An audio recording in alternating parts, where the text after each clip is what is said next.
Welcome to Lesson C. Up until now, we've seen media management outside of the project and inside the project. We worked with essentially the project window, the program monitor, the source monitor, the bins window, the metadata window.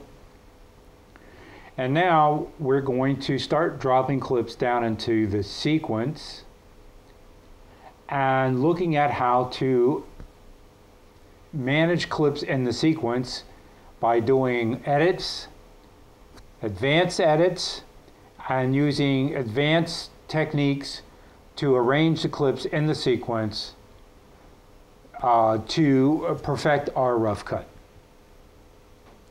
And remember, you want to get to the rough cut as soon as possible through your media management. In other words, get to know your clips, get to know your source material, and through doing a lot of filing and sorting, you will be able to get to your media, you'll be able to get to your rough cut before you even start editing in the timeline or the sequence. So by the time you get to the sequence, you're really looking at refining your edit. And so we're going to look at techniques to refine your edit inside the sequence and how to perfect your rough cut. So this lesson covers lessons 6, 7, and 8 in the book. And we're going to start with dragging clips into the sequence. So open Premiere Pro until we get to the home screen. And I want you to open in your lesson folder, lesson 6.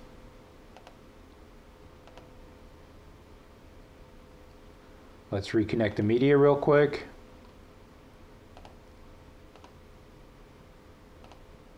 Again, by default, these lessons open in the editing view. I'm going to switch over to Beau's layout. Okay, I've got my project lesson 6 open. In my project window, I'm going to open desert footage. I'm going to expand this window a little bit because I want to take a look at the metadata. Now, I've got frame rate, media start, media end, media duration, video in point, video out point, and video duration.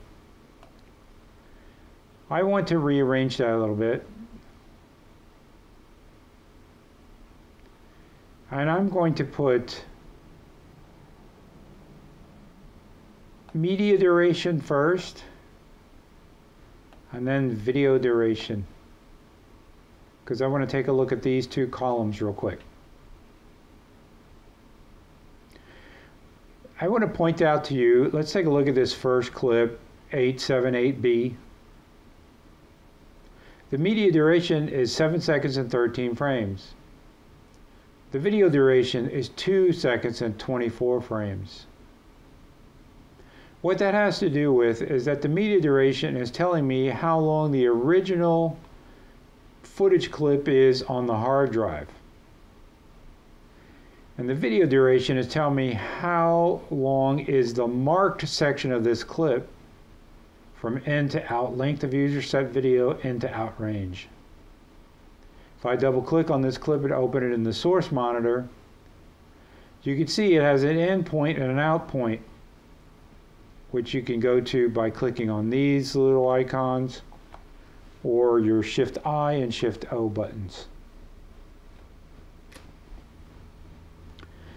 If I hit minus, you can see the selected area is smaller than the general area of the clip. The entire clip stretches beyond that selected area. This is the selected area. This area here, when you've done your trims like this in to out, are what is called the handles of your marked clip. So you have a handle at the beginning and a handle at the ending. This extra footage will become useful when you're doing transitions or effects, and we'll see that in a little bit. So this is called the select or the trim, the in to out marked portion of the clip.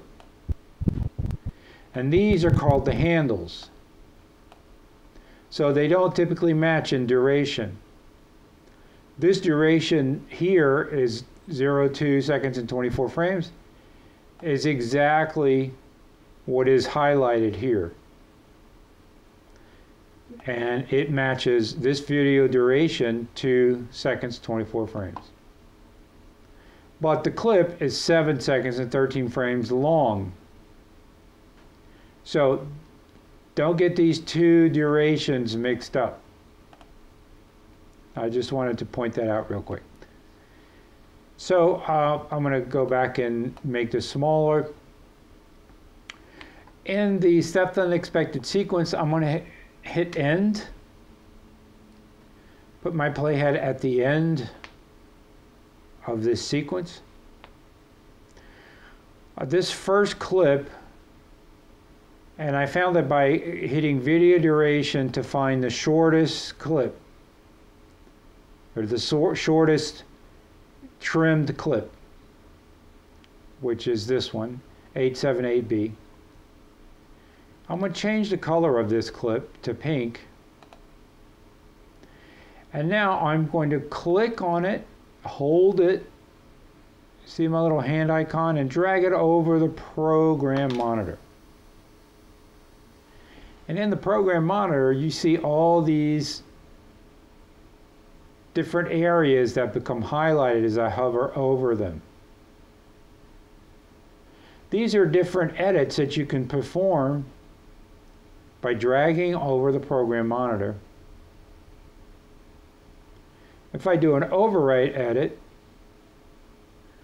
and let go, that's simply going to place a clip at the end of the sequence, like your typical overwrite edit.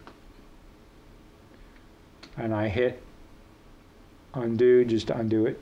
Now I'm going to do an up arrow inside my sequence.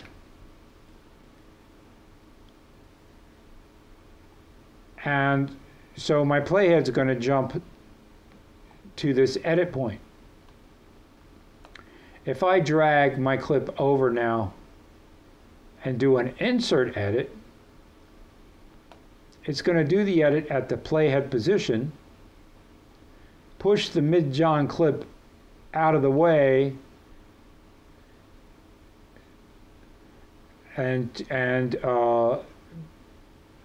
butt it up to the end of this clip.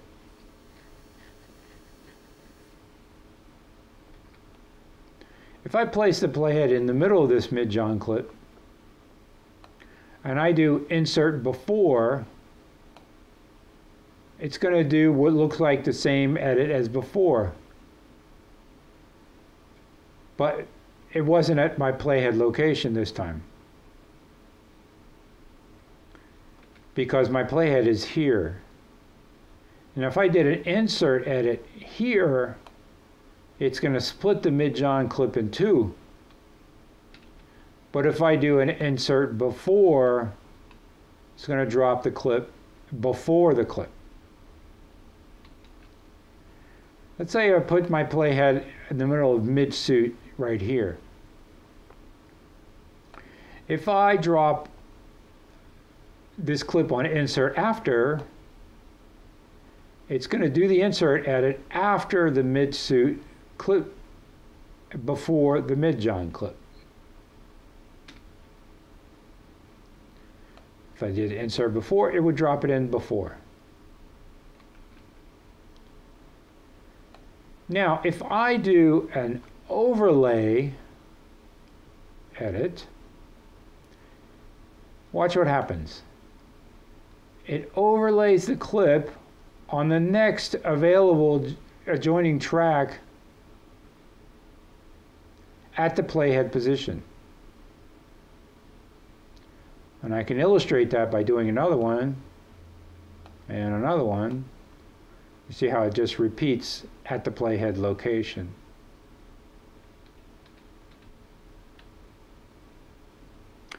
Now if I did a replace edit,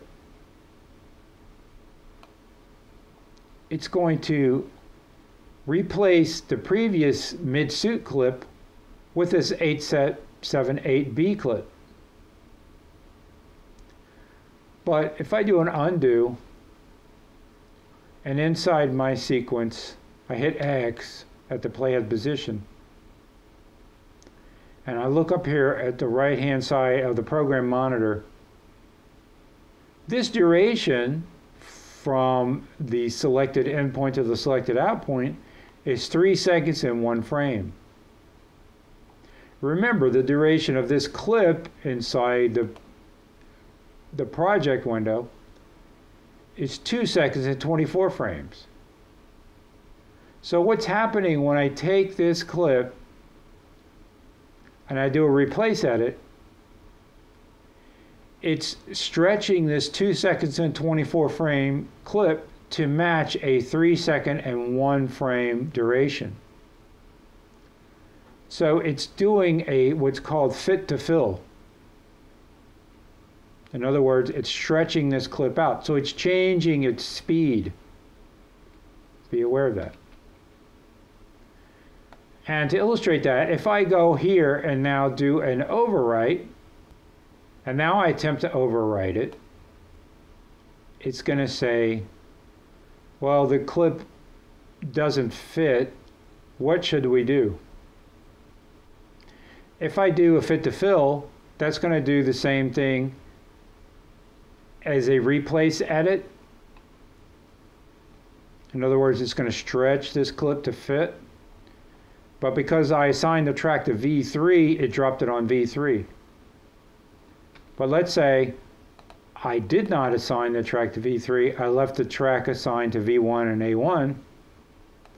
And I did an overwrite. And I did a fit to fill. That looks exactly like the replace edit we did earlier,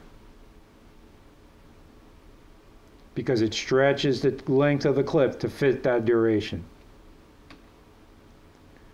Now if I did an overwrite and said ignore the sequence out point and hit OK,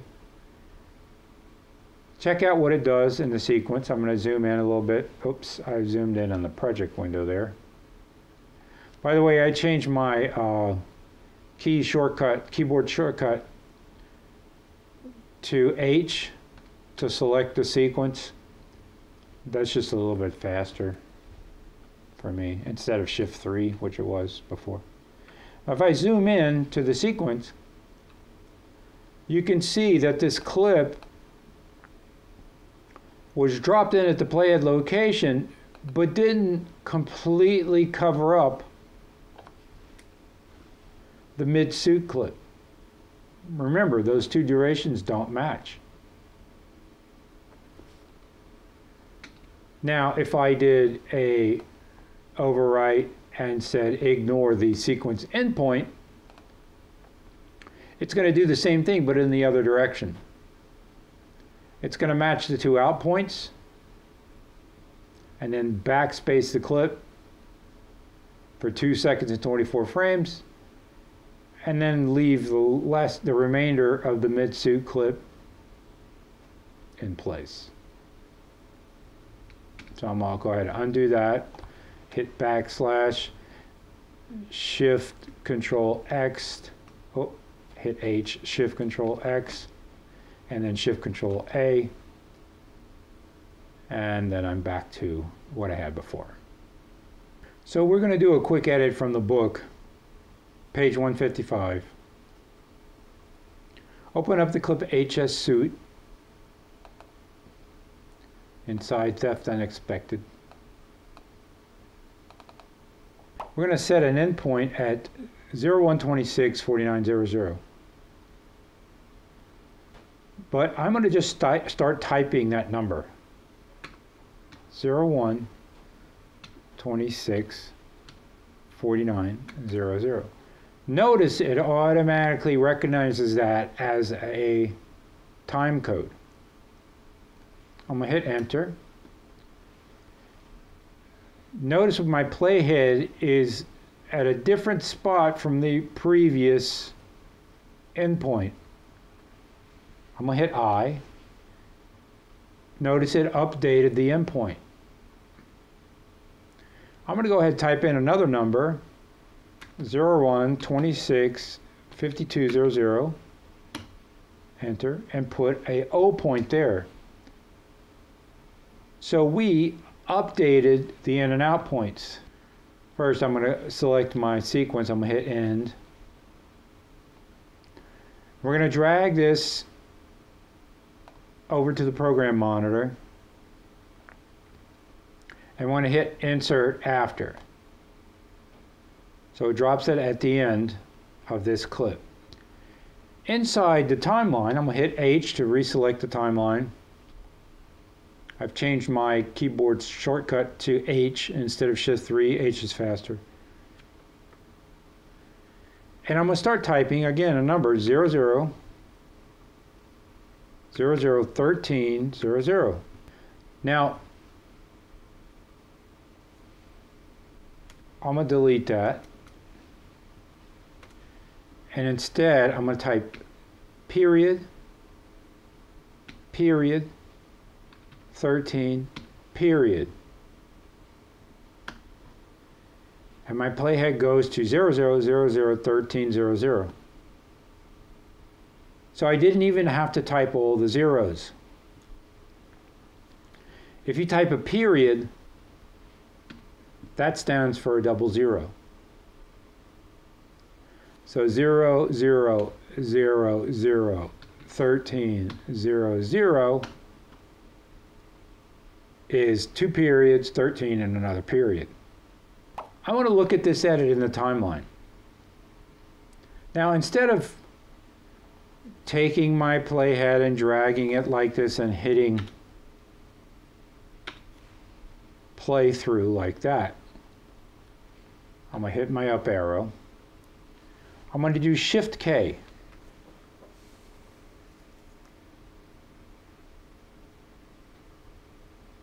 And Shift K plays through my edit. I'll move my cursor to here. Shift K, do it again. Plays through my edit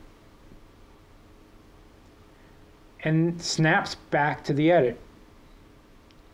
That's a better way of looking at your edit, previewing your edit. So let's now in the timeline go to period, 20, period. And in the HS suit clip, let's make this duration shorter than 3 seconds. Let's go to the endpoint. And I'm going to hit plus 2 period. And what that did, that added 2 seconds. And I'm going to hit O. So now if I hit loop playback, I've got 2 seconds here. And look at my duration. 2 seconds and 1 frame. So by doing a plus, it knows that you're going to enter a time code, and it's going to add this amount of footage to your playhead location. So I've got this portion selected now. I'm going to put this to insert before. It's going to drop it before the mid-John clip. So I'm going to select my timeline. I'm going to position the playhead at 0000 2520. Notice I just started typing the numbers. I didn't even have to select the time code area. Hit enter. My playhead goes exactly to that spot.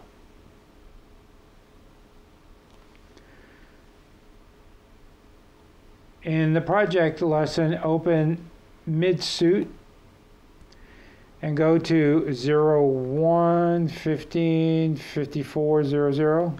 Add an endpoint there. Go to 01, 15, 56, 00. Add an out point there. You selected a 2-second duration. And notice here, we've already looked at this, there's two icons with my hand, little hand drag icon that comes on. It says drag video only or drag audio only. Both of them are highlighted, meaning that there's video and audio associated with this clip. It also means we can select either the audio or the video to drag in to our sequence. So I'm going to drag the film strip icon into the program monitor and go overlay. Notice it lays it on top, but it did not bring any audio. So that's a quick, convenient way of bringing in just the video track. Now if I play through this current edit, I'm going to hit H. And to play through the current edit, I can do Shift K.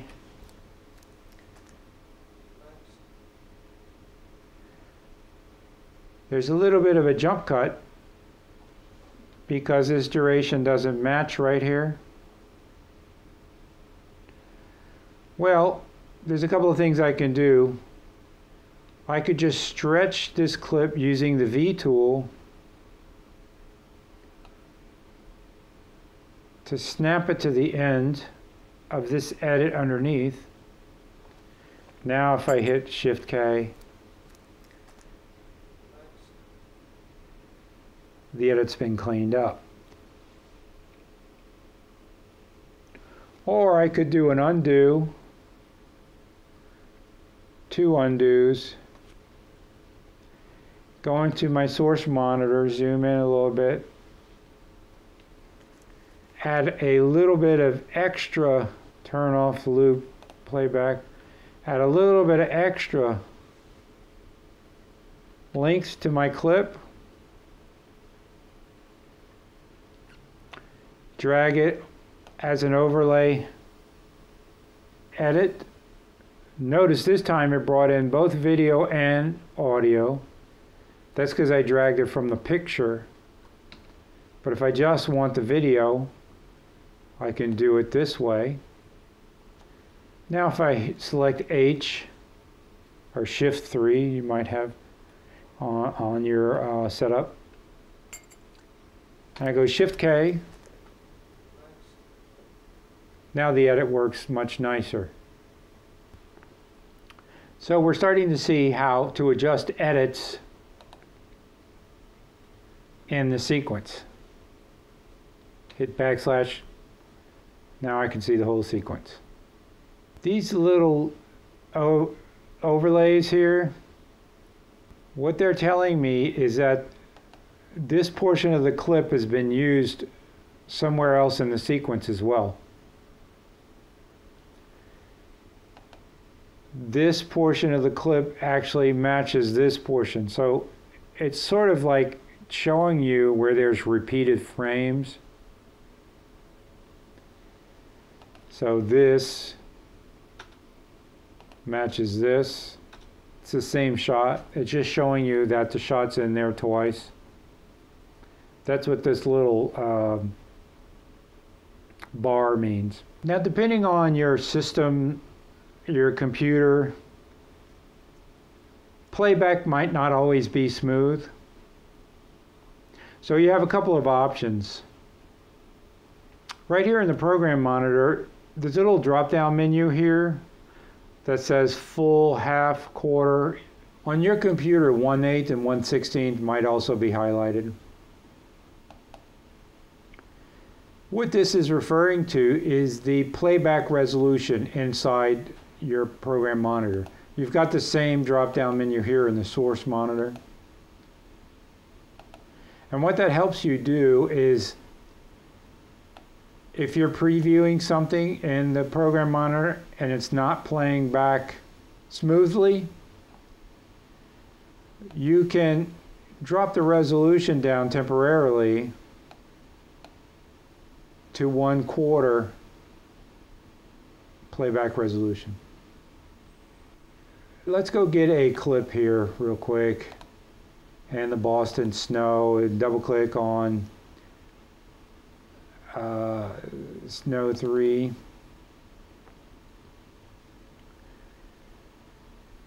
And if I play it, depending on your computer, at 1/4 resolution, it plays just fine. If I play it at 1/2 resolution, it plays just fine. If I hit full,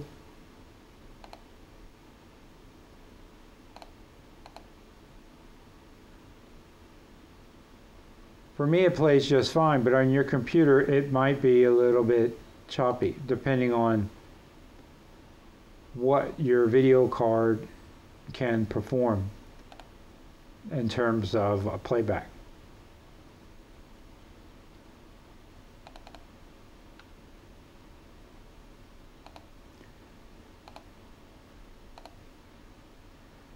If I go get the Snow 1 MP4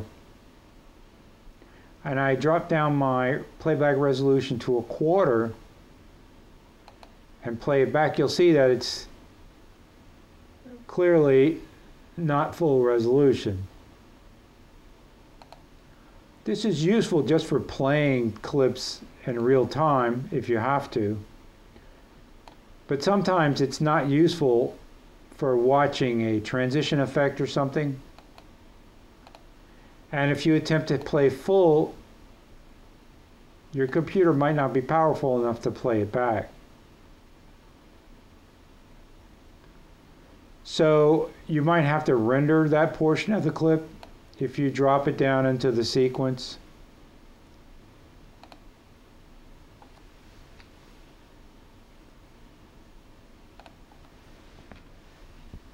Select into out, render into out.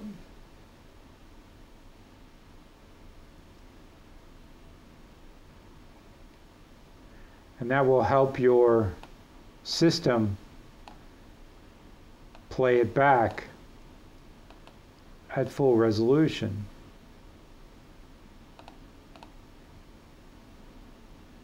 Even if you hit full and play it back, it still is not playing back at completely full resolution, just for the sake of playing back in real time. And if you have several effects and you really need to see all the details in those effects, you can go to this wrench menu, go to Playback Resolution, and hit High Quality Playback. And now it's going to play back at the best resolution possible. Now, of course, all these different options, whether you're watching it at 1/4 playback, notice that even if I put it at playback resolution 1/4, it's still playing back smoothly, and that is because I rendered it. You see the bar is green here? I did sequence render end to out. And now it plays back smoothly. So you might have to render portions of your sequence in order to see the full playback. But as you're editing, you can set to 1/4 or 1/2 or even lower if you want, just for the sake of playback and being able to move through your edit quickly.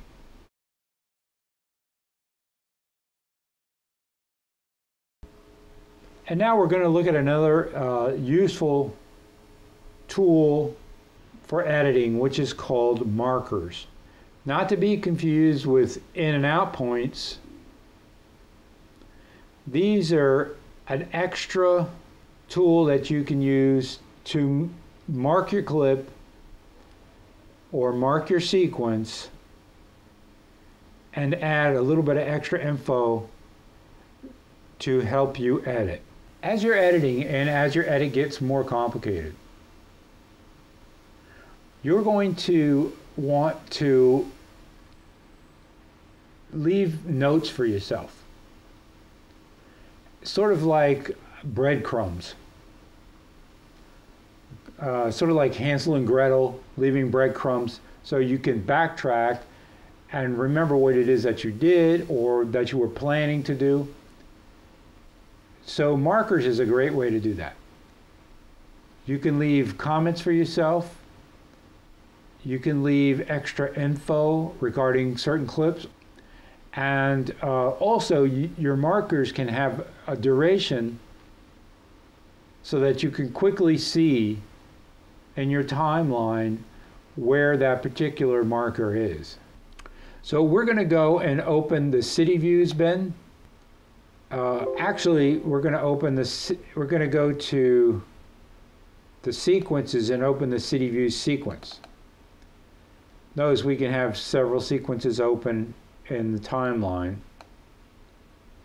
And this, if I hit play, is just basically sort of a travel log. I'm going to hit spacebar, stop it, and I'm going to go to 00011200. And there's a shot of a city from the air. And I'm going to add a marker. So there's a couple of ways you can add the marker. Right here, there's an icon. If you click on it, it adds a marker. See the little green marker that popped up? I'm going to undo that. I can right-click in the ruler, time ruler, and add a marker. It's going to add the marker at the playhead position. But the shortcut that I use like best is just typing M, and that adds a marker at the playhead position. As I scrub through my sequence, if I have snapping turned on, my playhead will snap to the marker.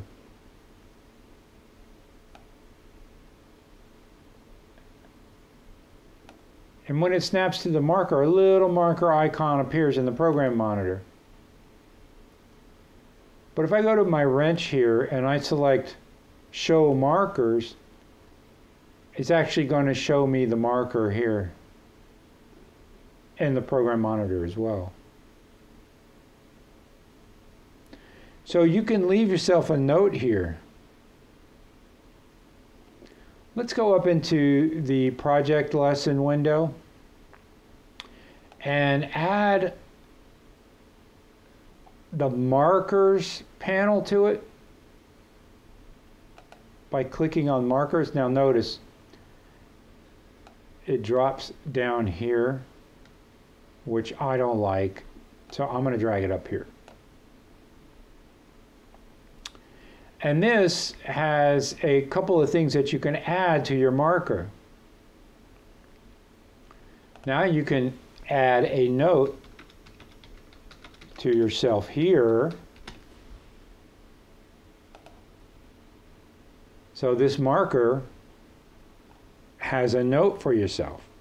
So the markers panel will show you a list of markers. If I double click on this thumbnail, it's going to open up my marker dialog box. Note the add a note to yourself is still there. I can give this one a name. I'll just call it note. And I can change the duration here. Let's say I want to make it 20 frames long. Now if I go ahead and hit OK, notice If I go to my city views and zoom in, it's made my marker 20 frames long.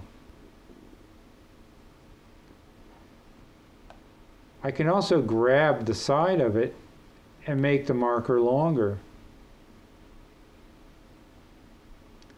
And in my markers panel, it's telling me where my marker starts and where it ends. There are other commands that you can access here in the markers menu. Two important ones are these: ripple sequence markers and copy paste include sequence markers. With ripple sequence markers turned on, if I go into my timeline now, I'm going to hit backslash. I'm going to select the first clip and I'm going to get rid of that empty space too.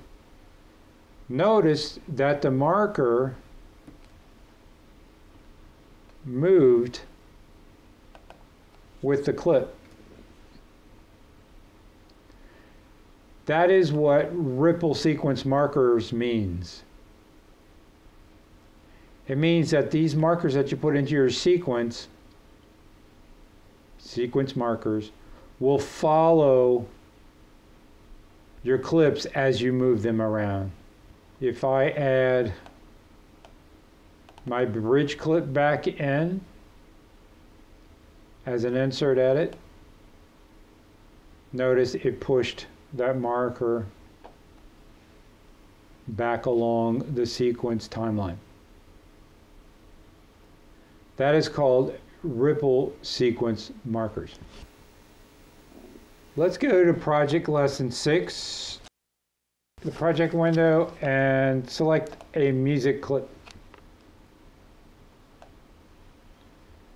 And I'm going to select my timeline, go to home, double click on the music clip here in my source. Notice in my patch bay only A1 is activated. I'm going to hit overwrite, hit backslash, and I don't need all this audio clip, I just need a portion of it. So I'm going to just, with my V tool, drag it like this, hit backslash again, hit home, and now if I hit spacebar, I've got my audio clip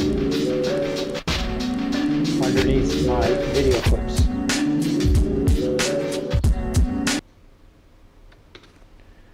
That's a little bit hot.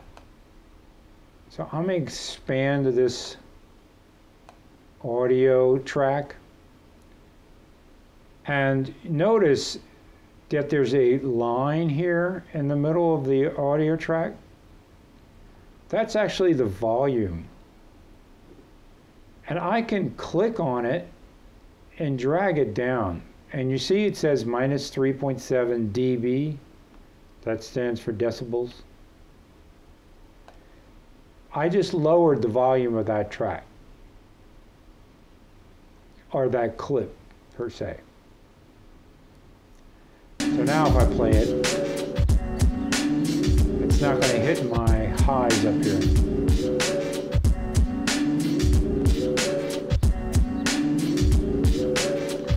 Now the reason I wanted to play this is, again, another type of music video sort of edit, is because with the clip selected here, as it's playing, I can put markers.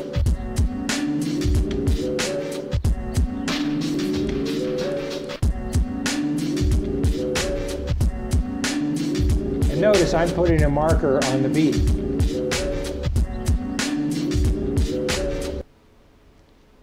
So I'm going to stop it. If I double click this clip, bring it into the source monitor, all these markers are there, I go to my markers window, all of them are listed here. And if I click on any one of them, it's going to take my playhead to that marker. Each time I click on one of these markers, it takes the playhead to exactly that spot, and I could zoom into that spot. I could do the same thing in the sequence, making sure everything is deselected. Shift, Control A. Hit playback.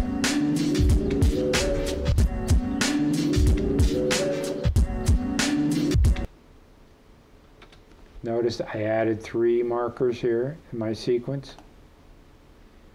Now it's showing me the add note to yourself, which is this one.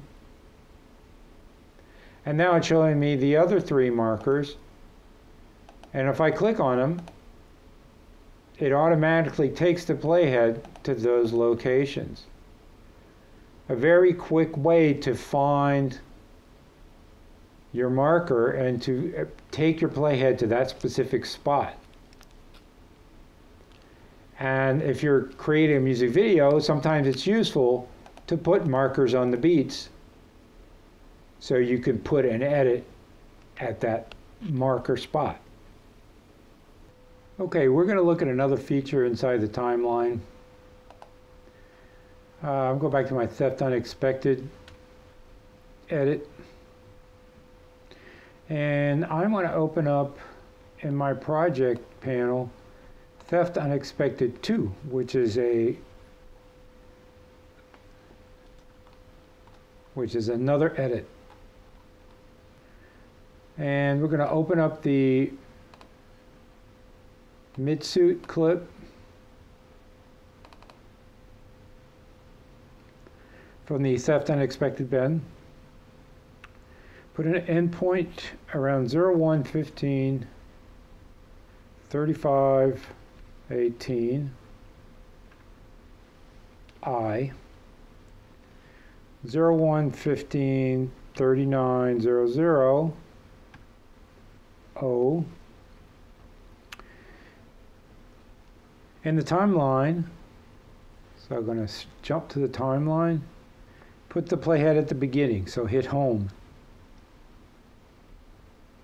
Do Shift Control A to make sure no clips are selected. Do Shift Control X, make sure there's no in and out points. And on track V2, I want you to click this icon right here, the sync lock icon. Now there's a cutaway over here.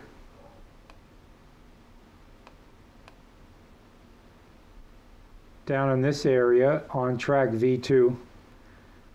We're going to take the clip we just marked, mid-suit, and we're going to do an insert edit at the beginning of the sequence. So here's the insert edit.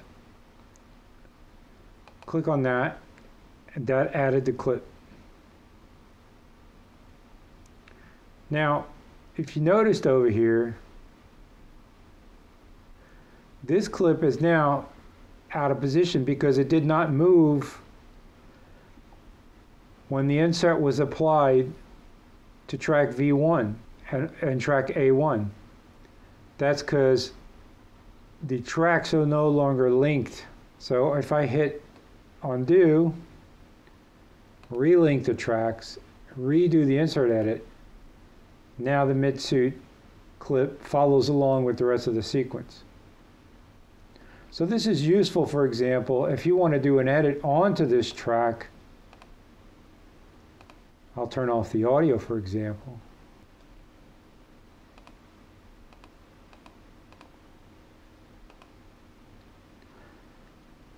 You see what occurred? I'll do that again. I turned all the sync locks off so that when I apply my insert edit, it only applies it to the track that is routed. I could turn this sync lock on or off. It doesn't really matter at this point. But if I do an insert edit, it inserts the clip here on track V2, pushes that clip down, so it preserves this same distance here, but it did not impact track V1 or A1. So this is another track targeting technique. You can also, of course, lock the tracks. We already saw that. And that would perform sort of the same thing if you remember to lock both audio and the video. Now I could do an insert here, would preserve this distance and push this clip down without impacting these. So another set of tools inside the timeline to allow you to target tracks specifically. Also, if I select Excuse Me, for example, the audio portion of the track and the video portion of the track both get highlighted. That's because these tracks are linked, because they're part of the same media clip. I can right-click on this and unlink them. This will permanently unlink them. However, if I move this Excuse Me clip away, it will not drag the video portion of the clip around with it.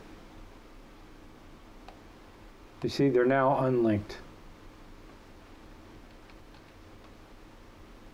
If I want to relink them, I need to select both of them, right-click, and link.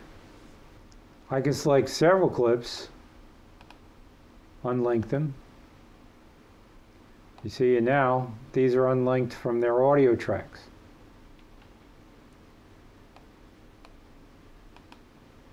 However, I can't relink several clips at once. Unfortunately, that's a bit of a problem, so I have to relink them one at a time.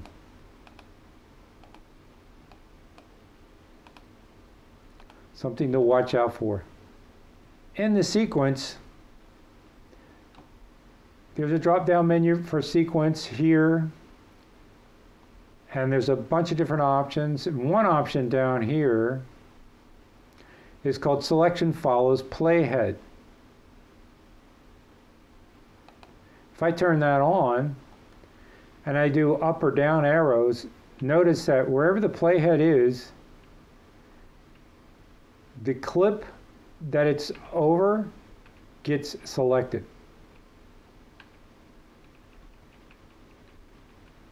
Sometimes that's useful. If you're applying effects, for example, that can be useful. But when doing trims or refining the rough cut, I like to turn it off because I like to know that my playhead is not connected to any clip. So it's no clip is selected, and I can move the playhead and without having fear of moving a clip along with it. If you press the D key, it's going to select the clip that's right underneath the playhead.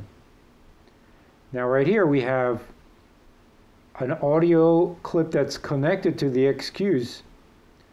Now I'm going to zoom into this a little bit, or just make it taller is what I'm trying to say. So you have the audio that's connected to the Excuse Me clip,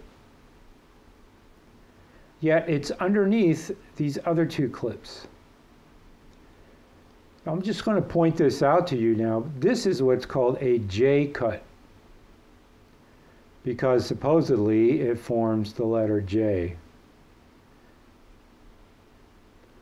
We'll see that later in detail, but you can have the audio from one clip underneath the video from different other clips. This is a very good technique for leading the viewer along with audio that pertains to this clip, yet you have cutaways on top of it. This is called a J cut. I'm going to go ahead and shrink these again. There's another tool you can use to select clips which is the track select forward tool. The shortcut is A. It gives you these little arrows when you hover over a clip. The 2 arrows means it's going to select both the video and the audio, and it's going to select every clip to the right of it, including the clip that it's on top of. So if I undo this, but I put it here, it selects all of these. Let's say I want to select only the audio portion of this clip. If I hit Shift Alt Select, so Shift Alt Select, it's only going to select the audio portion of the clip.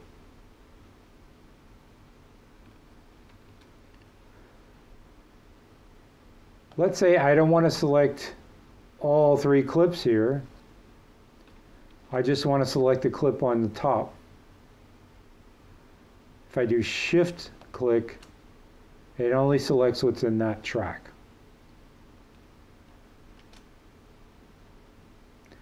And there's also another version of that, which is select backwards. Notice, is it the same tool? You hover over it to get forward or backwards. And it does the same thing, but in the other direction. In this Theft Unexpected sequence, let's take the Select Track Forward tool and hover over the mid-John clip and select all these tracks, all these clips. Now that they're all selected, I can nudge them forward.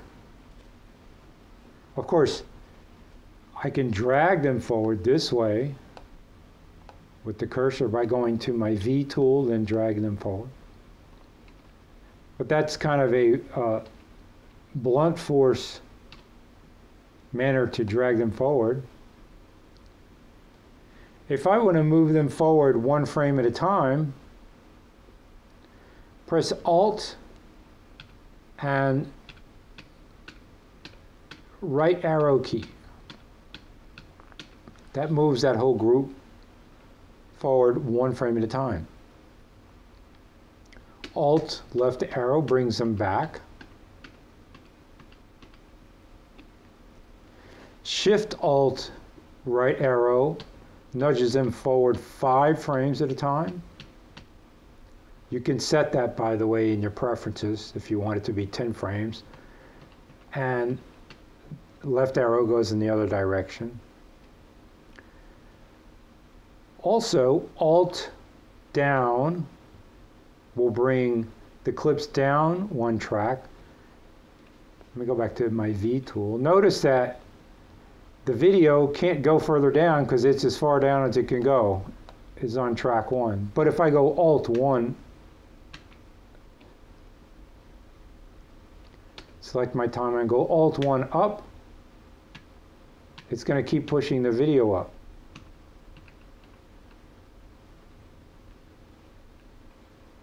Alt up and down will take your clips and move them up or down.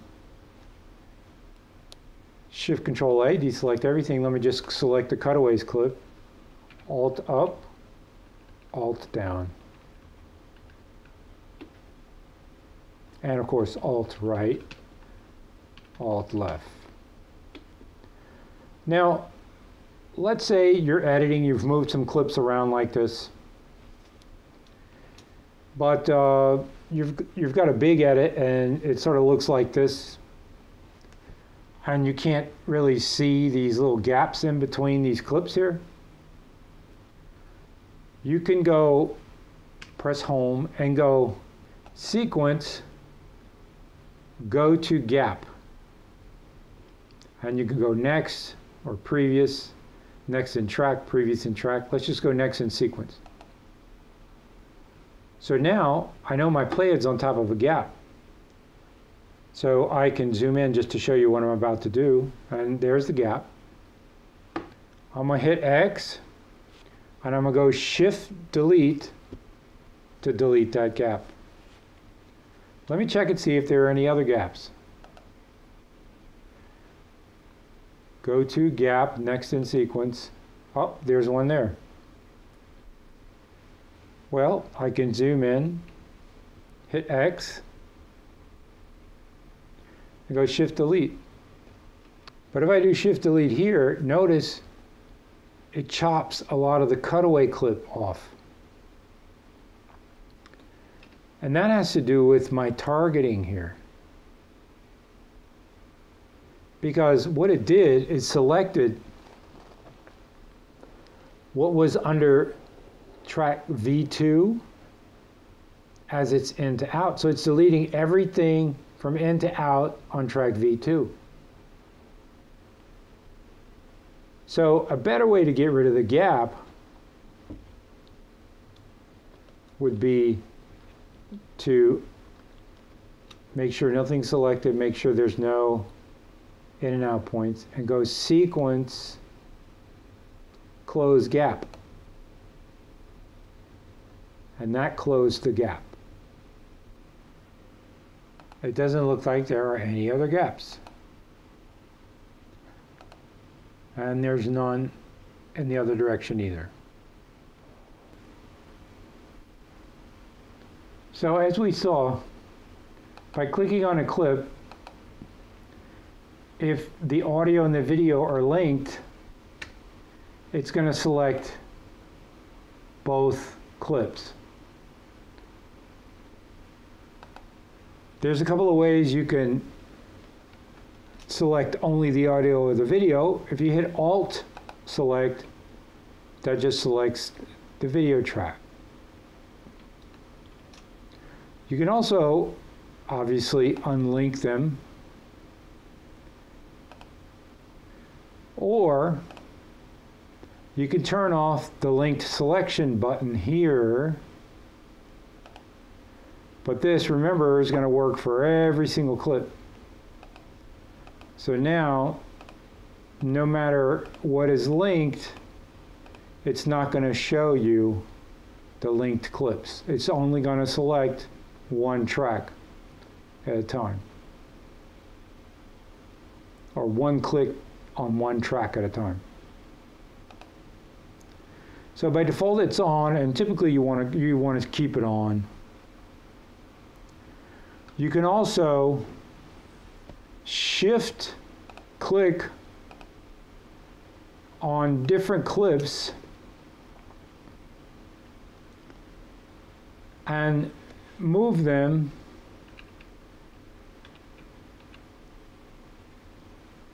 independently using my Alt buttons.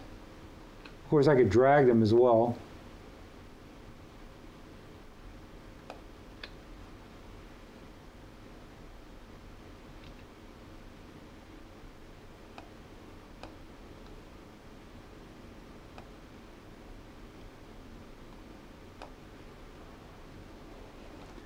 But I can move them up and down using my Alt buttons, left and right, nudge them left and right, or simply drag them. So Shift allows you to select multiple clips. And if you turn off the linked selection, you can select multiple portions of multiple clips. Now, we've looked at some tools for moving clips around. Now we're going to start to look at tools for altering clips.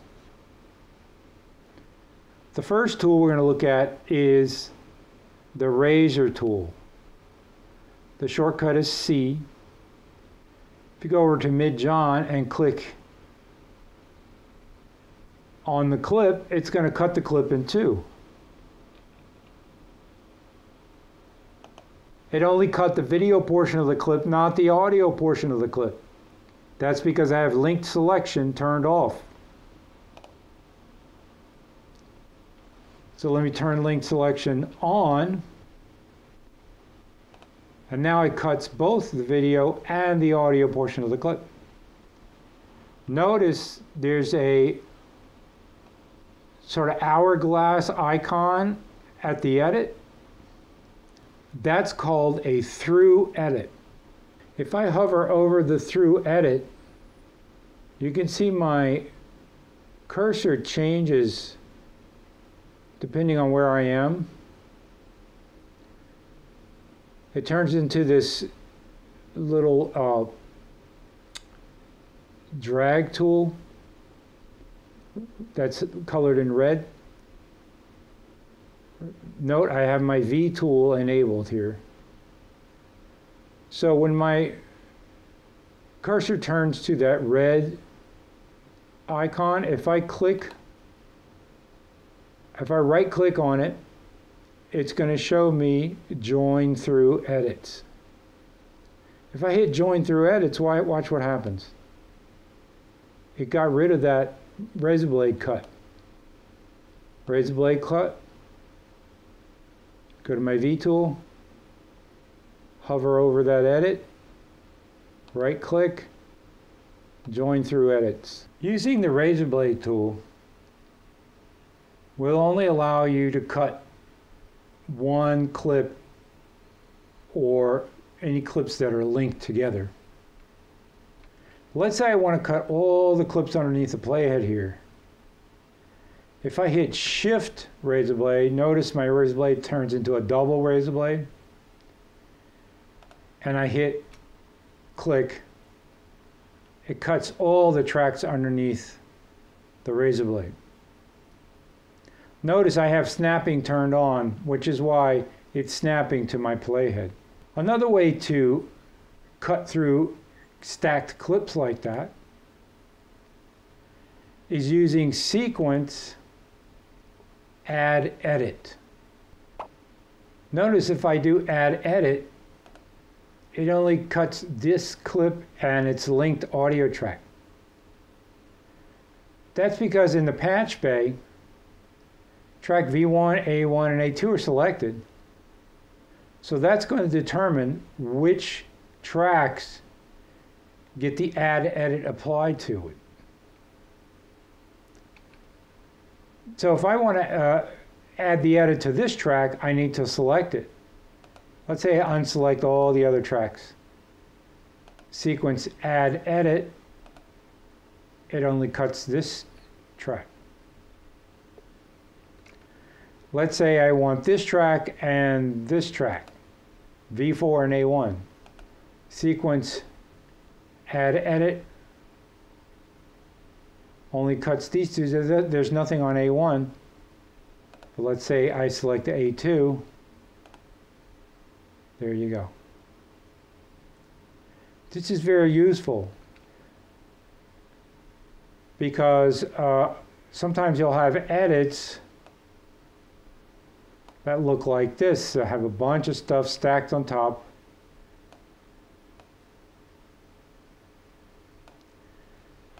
Okay, and you don't know, let's say you just want to cut one clip.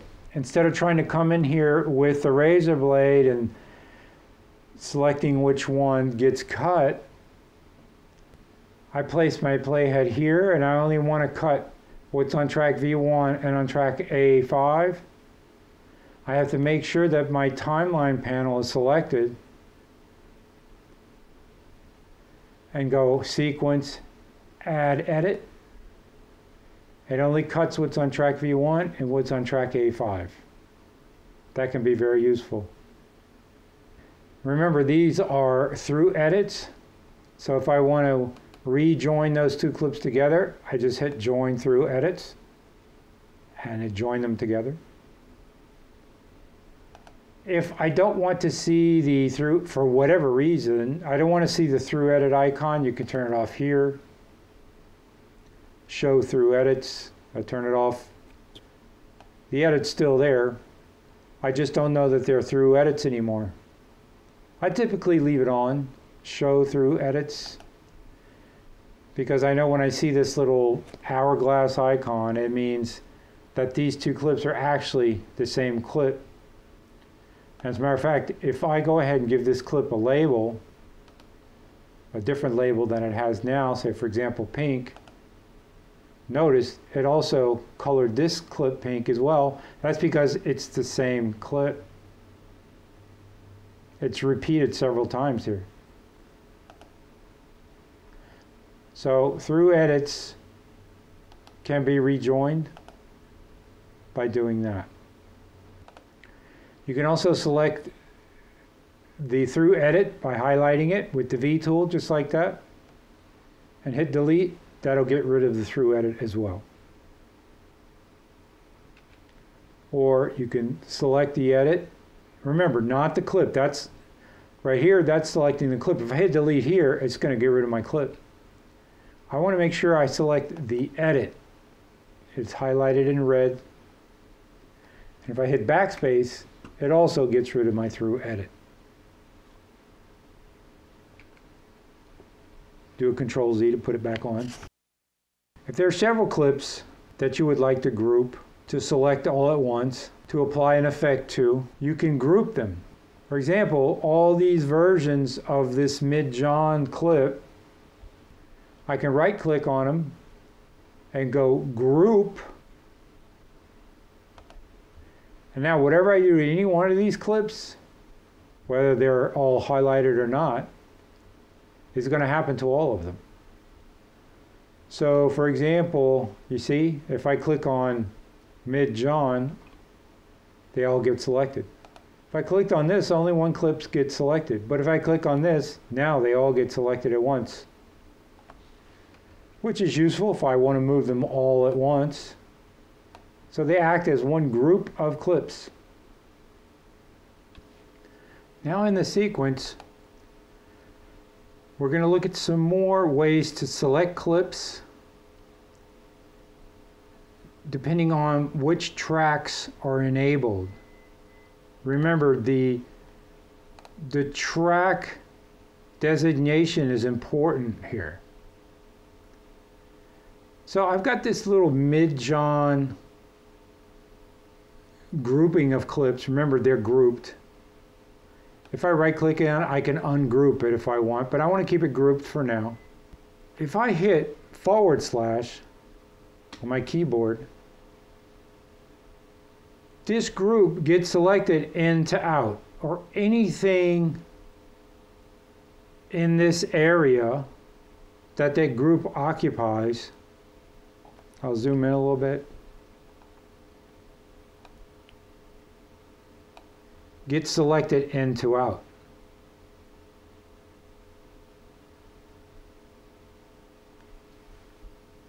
That is, I get rid of all my selections. I select this group, / everything that falls underneath the duration of this group from the beginning of it to the end of it gets selected as in to out. Now that's different from pressing X, which selects this gap here underneath the playhead. Now notice X selects the gap on track V1. That's because that's the track that's enabled. If I select track V4 only and hit X, nothing gets selected because there's nothing on this side of the track. If I put my playhead here and hit X, this empty space gets selected. I can better illustrate that on this build here. You've got all these different tracks. If I do Shift Control A, deselect everything. And let's say I only want to select what's on track 2 as my in to out. I hit X. It only selects this, which is different from clicking on mid-John and hitting /, which selects everything that's in pink essentially.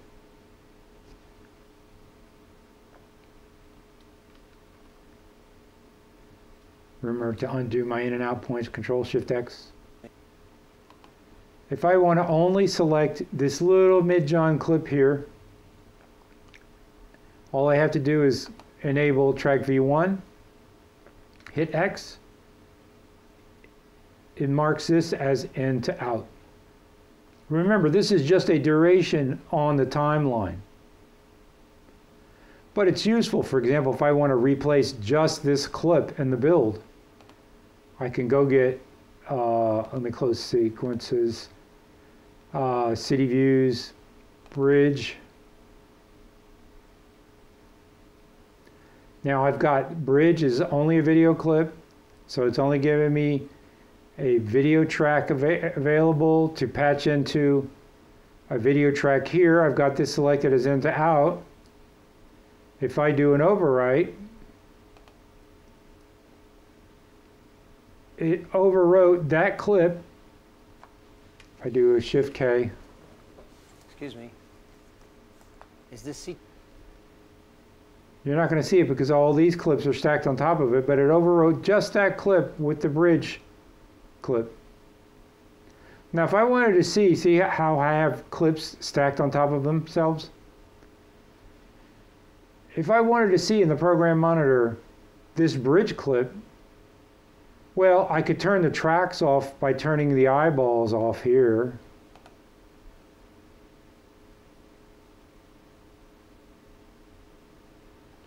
And now if I go Shift K, you see it showed me the bridge clip.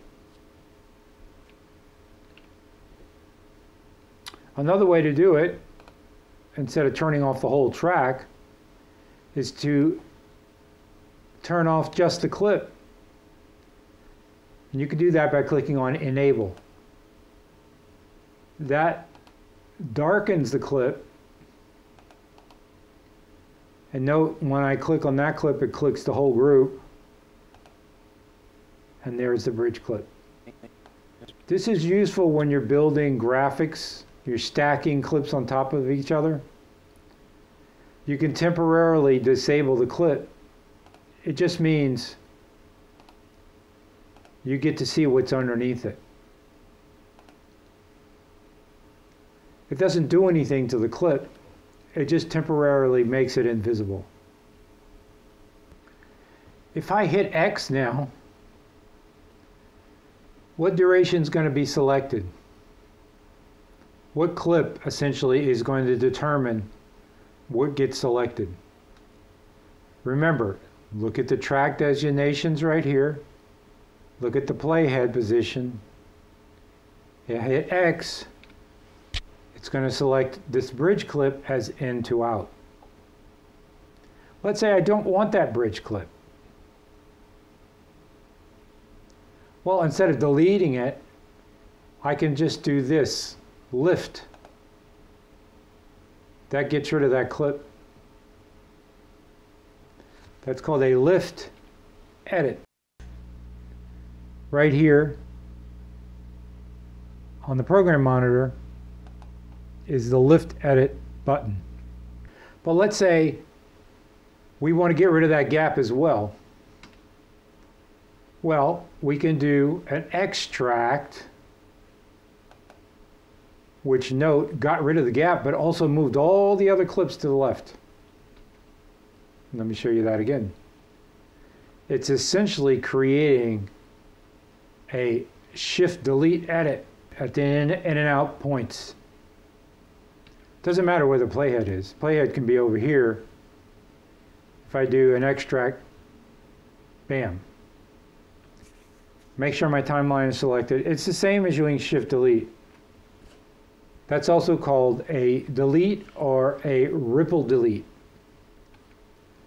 If I just do delete, it does essentially what the lift edit does.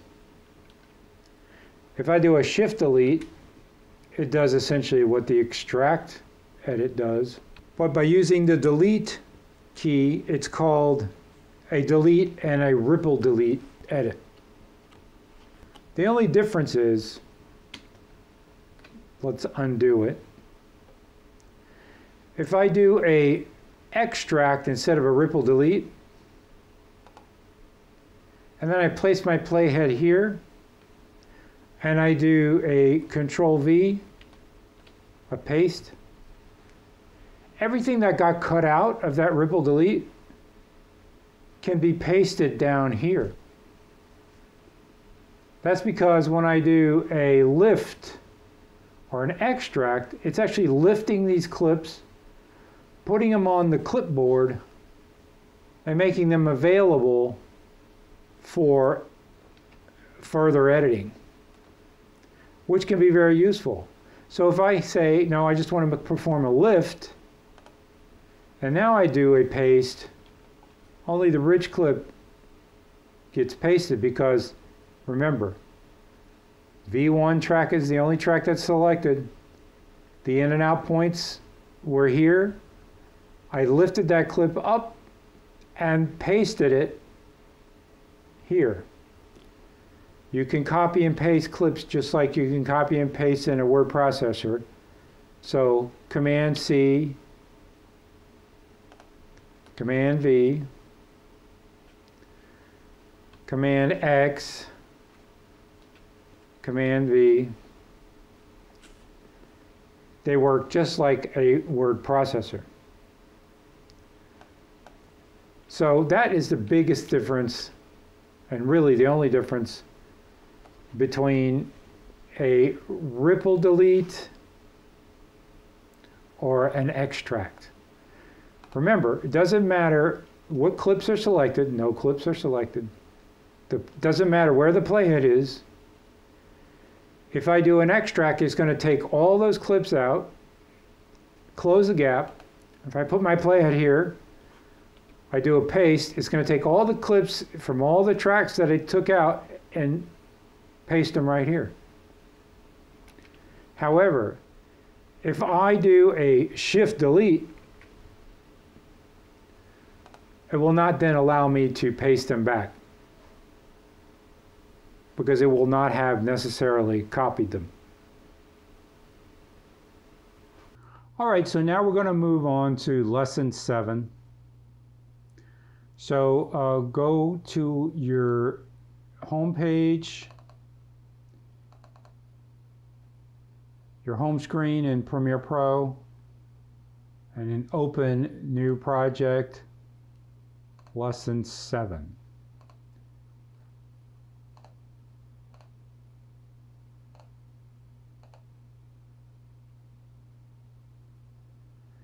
So it opens up again in the editing view.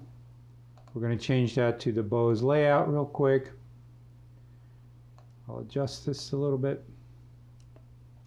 So what we're going to be looking at now is applying transitions. Now, transitions help to smooth out edits. In other words, if you've got edits between one shot to the next shot, sometimes the edit is a little bit brusque or jarring or unattractive. So there's all kinds of techniques to smooth the edit out. And that's what transitions do. Transitions are kind of like also a way to introduce a new idea in your story. Traditionally in film, for example, the most common transitions are fade to black, and that really actually imitates what you naturally do when you close your eyes, as if you're going to sleep and you're moving into a new situation. And so that's what transitions are. They kind of trick the mind into following the story along. The important thing to know about transitions is that you need to apply them carefully. And when you're doing your rough cut, you're going to get to an edit in your timeline where clips are up next against each other. And we saw this a little bit earlier, but for example, if I just open up this first clip in the footage bin, there's a marked portion of the clip right here. I can zoom into it by doing plus, and I could play it by hitting the... Actually, if I turn on loop, it'll just play this little portion. So that is called the marked segment of the clip or the trim. If I zoom out though, you see that there's a lot more clip here that we're not using in this marked selection. Now that is called the handle. And so these handles are useful when you're doing a transition. If I drop this clip into the sequence, it's only going to play the selected portion because that's the portion that got dropped into the sequence. But if I'm going to do a couple of pluses here, and I'm going to show you a quick trim, which is to grab the edit point there using the V tool. Notice there's two sides to an edit point. There's a side on the right hand side of the playhead and there's a side on the left hand side of the playhead. And if I pull this out, I've actually extended this shot. So I've added frames that I took from the handle. So again, using my V tool, I can do a simple trim, which is to add a little bit of footage to this clip in the sequence. And I can only do that because there's extra handle there. And that's going to be useful when we're doing transitions, because transitions usually take a little bit of footage from the previous clip and blend it in with a little bit of footage from the following clip. So we're going to see that right now.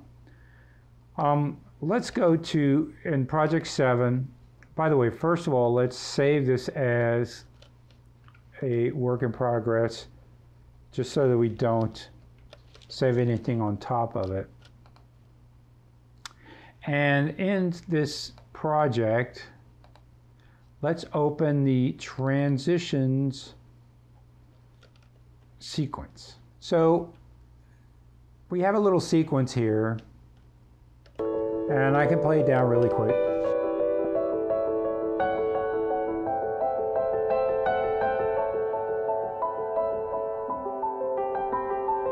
All right, it's some video over audio. Let me go back to my first clip here. This was just a sequence that we created by dragging this clip down into here. And if I right click on this and I go down all the way down here to this menu, I can go reveal in project. It's going to show me the clip in the project, and I can double click on that, open it back up in the sequence. Now, in the sequence, if I do Shift Control X and get rid of all my marks, now if I overwrite this clip wherever the playhead is, which is at the end of this sequence, and hit backslash, notice I dropped the entire clip in. It's the same clip.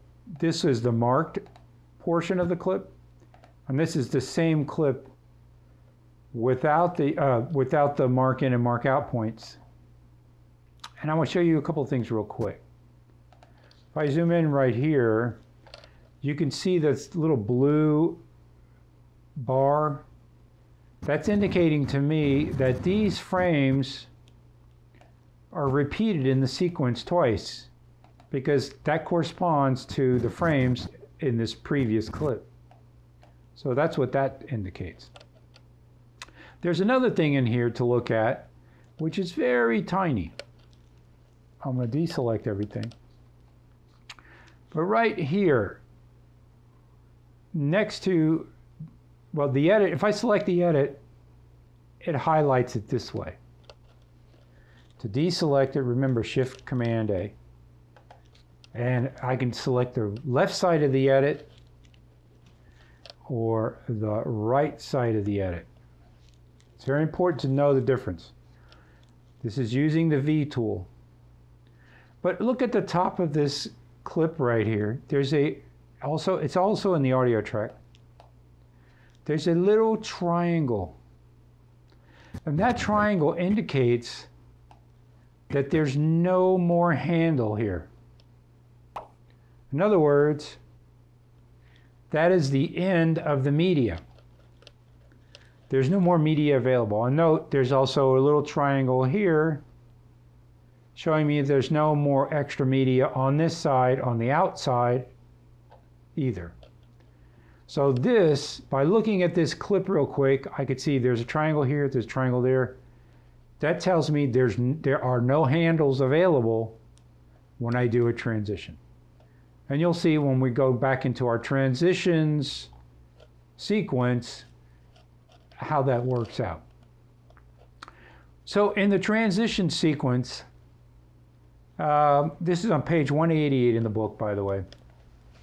So this odd little sequence is just kind of sitting in the middle of our timeline.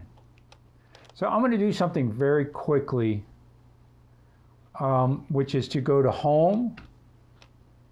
And notice I'm going to hit X. What does X do? It selects my in and out points on track V1, which is the highlighted track, and track A1. Now, since that is an empty space, it selected that empty space. And now I can do a ripple delete by doing Shift delete. So now my sequence starts at the beginning of the timeline. All right, so we're going to go ahead and start laying in some transitions here. Now, up until now, we've been working in the Beau's layout. Hopefully you've got something similar on your own computer. Now, I've crafted another layout which is called Full with Effects. And it's essentially the Beau's layout. I'll just drag my project over here. Same thing, everything is the same, except it has added another pane which has the effects and the Lumetri color balance tab. So I like to have these two tabs here on the right hand side when I'm applying effects or transitions. The Lumetri color I like to have always there because no matter what clip you're looking at, you're always going to have to color correct it. We're going to look at that much later in the course, but every shot needs to be color corrected, just so you know. But right now we're going to be looking at the effects tab. Now I know in the book they have a different layout. They have an effects layout. And if I go to Window, there it is. Revert to save layout. It looks like this. It's fairly similar, except again, it has a project down here. Again, my thought is the reason why Premiere Pro has decided to put the project and the media browser and all this stuff down here to the right is a lot of people just drag and drop from here to here. That's not the recommended way to edit. So, of course, I use the Beau's layout, which gives me more real estate in the timeline. And my effects layout looks like this. So it's basically the Beau's layout with an additional pane on the right-hand side that has the effects tab and the Lumetri color tab. So in the effects tab, we're going to open the video transitions folder. Now notice right here at the top of the effects tab, there's a search box. And for example, instead of going here to the video transitions and opening the dissolve folder and looking for the cross dissolve, which is the one we're going to use right now, you could just go type right here and go cross dissolve. And it's going to show you two different cross dissolves. One is a transition, one is a different type of effect. We're going to simply take this cross dissolve, click on it, and drag it into the timeline right on top of this first clip, which is called Laura 10. And you see how it gets highlighted there? And I'm going to let go. And now we've got a cross dissolve on this clip in the sequence. I'm going to highlight my sequence window. And if I play this back, you see the image fades up. Starts at black and fades into the image. That's a cross dissolve. And because we're not dissolving between two clips, we're just dissolving up from black, it's basically making a fade up from black. Now notice in the program monitor, it fades up from black. But if I clicked on my wrench and turned on transparency grid, which we saw earlier in the lesson, earlier in the course, you won't see black. You'll see the checkerboard. And this is actually a good visual indicator of what's happening to that clip. If I go with my right arrow and just type through these clips, these frames one at a time, see each frame is dissolved in at a little bit of a higher opacity until it reaches full opacity. And notice I had to do it 20 times. 1, 2, 3, 4, 5, 6, 7, 8, 9, 10, 11, 12, 13, 14, 15, 16, 17, 18, 19, 20. 1, 2, 3, wait, sorry. 1, 2, 3, 4, 5, 6, 7, 8, 9, 10, 11, 12, 13, 14, 15, 16, 17, 18, 19, 20, 21, 22, 23, 24. I had to do it 24 times. That's because this cross dissolve is 24 frames long.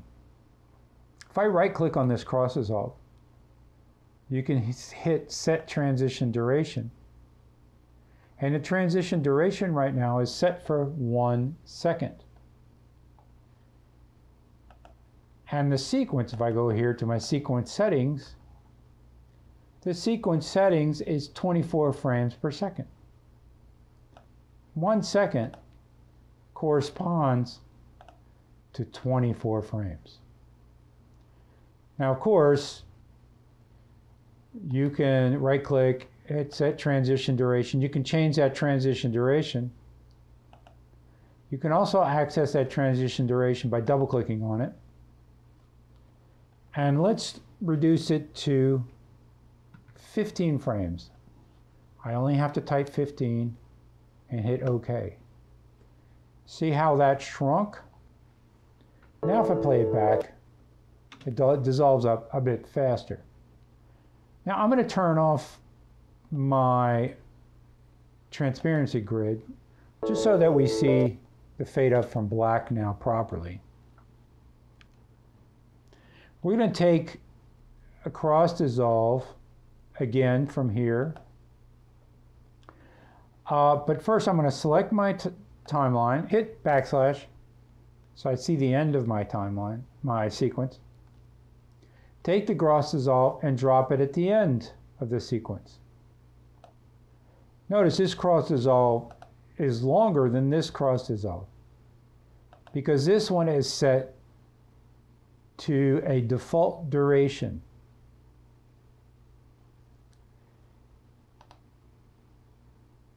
You can also get rid of the transition by hitting clear.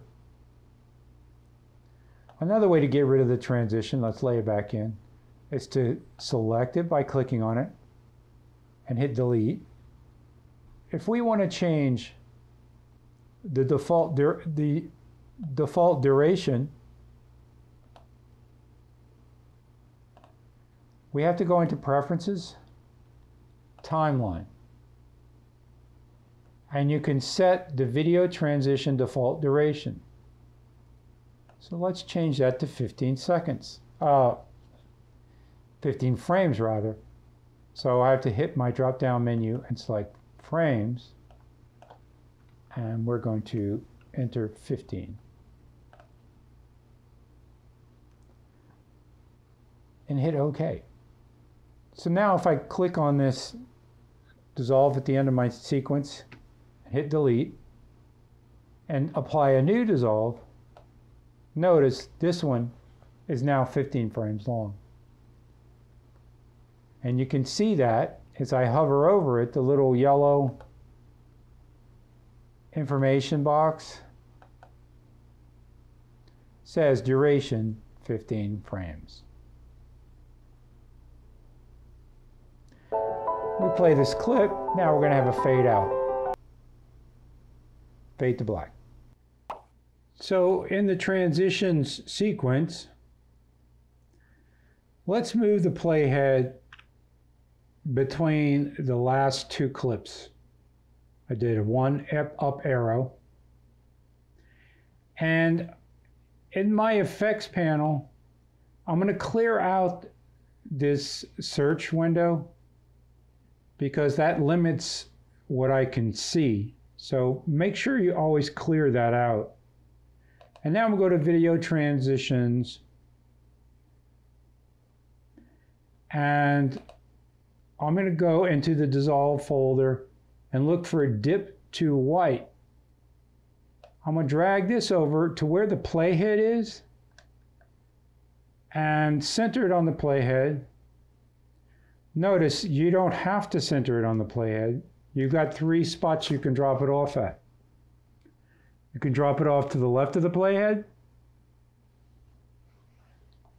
You can drop it off to the right of the playhead. Or you can drop it off on the playhead. So if I drop it off on the playhead, and make sure to reselect my timeline, and if I want to check this transition, typically what you would do is click here with your cursor, hit the space bar, and watch the transition. But there's a better way to do that. I hit my up arrow, put my playhead on the edit, and I do Shift K.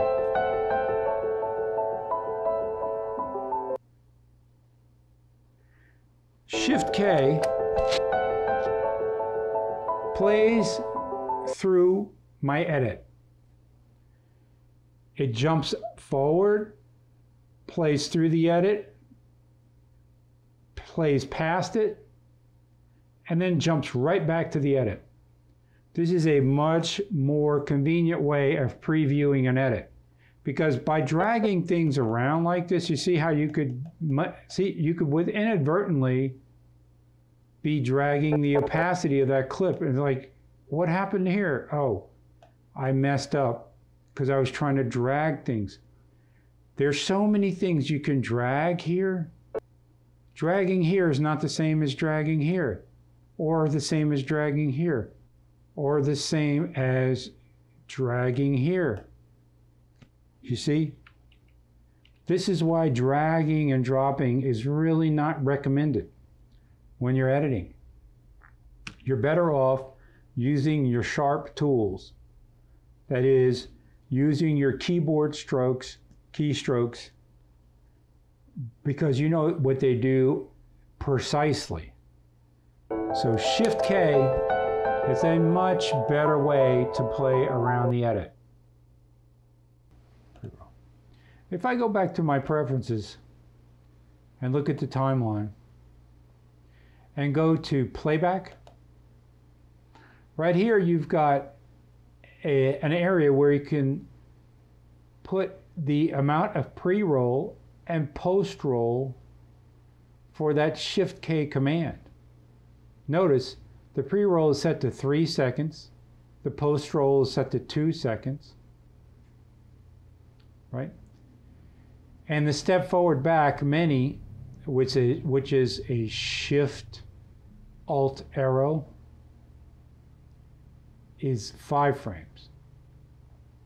But what we want to do is, I'm going to put that at maybe 2 seconds and the post roll at 1 second.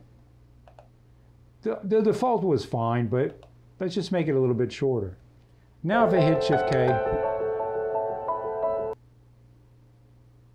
you see, it plays back a bit shorter. We're going to add another transition.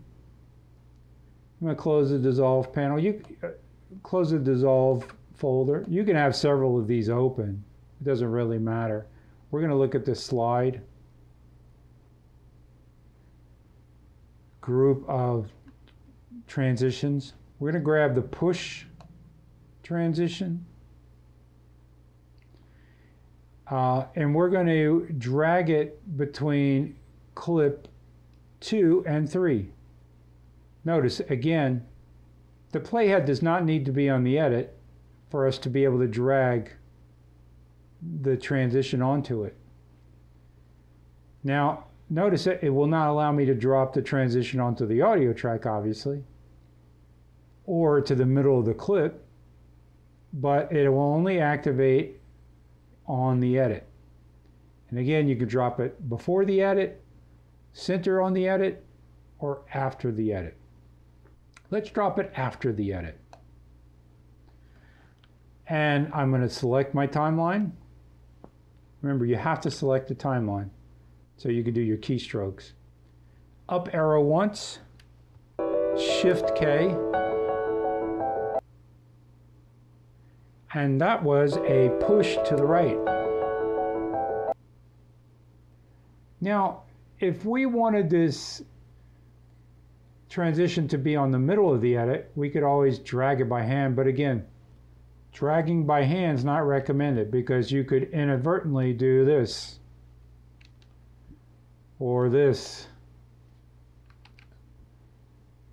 But if you select the edit and you go to your effects control, up here in the effects control panel, you get information about this edit. So you get the name of the transition here. It's called push. This is where it occurs in the timeline. This is your playhead, and you could scrub through it. This is the edit, and this is the transition.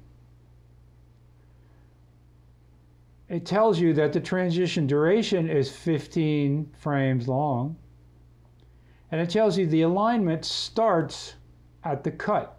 So here's the cut, there's the transition. If you change this to center at cut, notice it puts it back into the middle of the edit. And that cut will put it to the left of the edit. Let's center it at cut. Now, next to, underneath the name of the transition, push, it describes what it does. Image B pushes image A to one side. If you hit on this little play button here, it'll illustrate what's happening in this little box here. You see, B is being pushed over by A. So I'm going to hit stop. And I'm going to scrub through the transition again.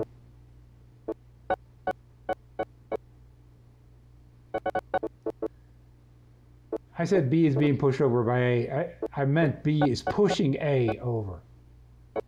And you see B appears on the left-hand side of the screen and pushes A off the screen. But what if you didn't want that? What if you wanted A to push B off the screen? Well, you can do that here.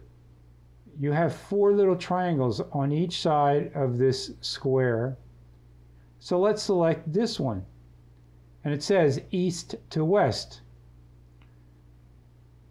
It should have said right to left, but whichever. I'm going to hit on that. And so now, if I play it, B pushes A to the other side. See, B appears on the right-hand side and pushes A in the other direction.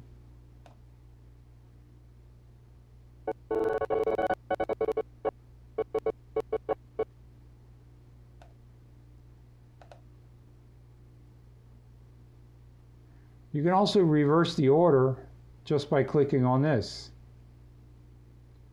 Well, let's say you wanted B to push the image off from the top.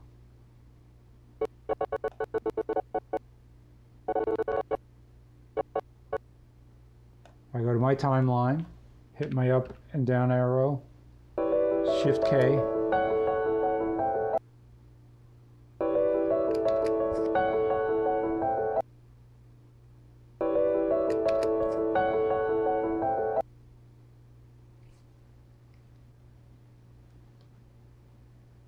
In here, I could click on Show Actual Sources, and it would show me the actual video icons. You can change the duration of this transition here. I could do this. And now Shift K.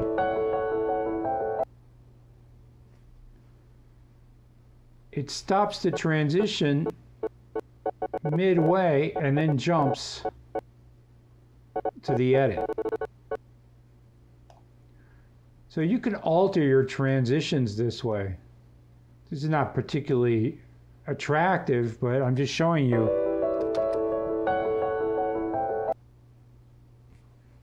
that there are ways to actually customize your transition.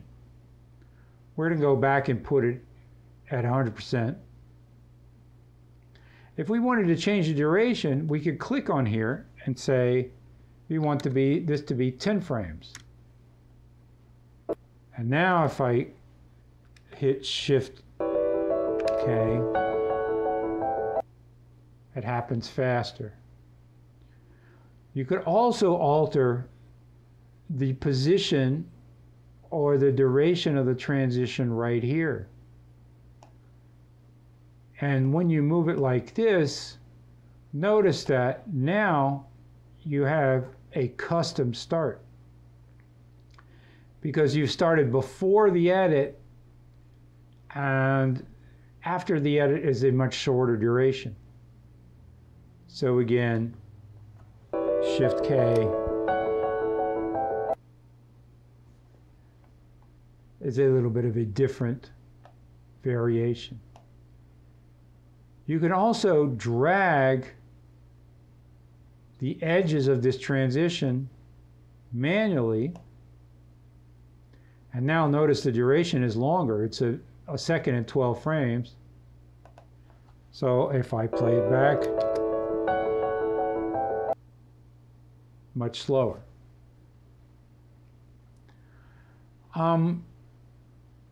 Let's look at another transition. We're going to go get another transition, and the page peel folder. Let's get page peel and drop it on our sequence between clip 1 and clip 2. I'm going to select my timeline, Shift 3, up arrow, Shift K, and there's my page peel. Notice in the timeline, we'll do a couple of pluses there. The render bar is red. That means it indicates there may be some drop frames. So if we want to make sure we're seeing the full transition, let's hit enter. This is going to render the transition. Now the transition's green. And I can play it back. And it plays back much smoother. So if I play back my entire sequence, I've got a fade up, a page turn, a push, a dip to white, and a fade out. So that's a lot of transitions. Let's say we don't want the page peel. Do a couple up arrows and select my page peel. And let's instead go to the slide group and drag the split transition. I'm on page 191 of the book. And drag it on to this previous transition. Now if I drop it, again, I get a red bar, means it needs to render. So I can hit return. Select my timeline, do Shift K, and we now have a split edit transition between these two clips.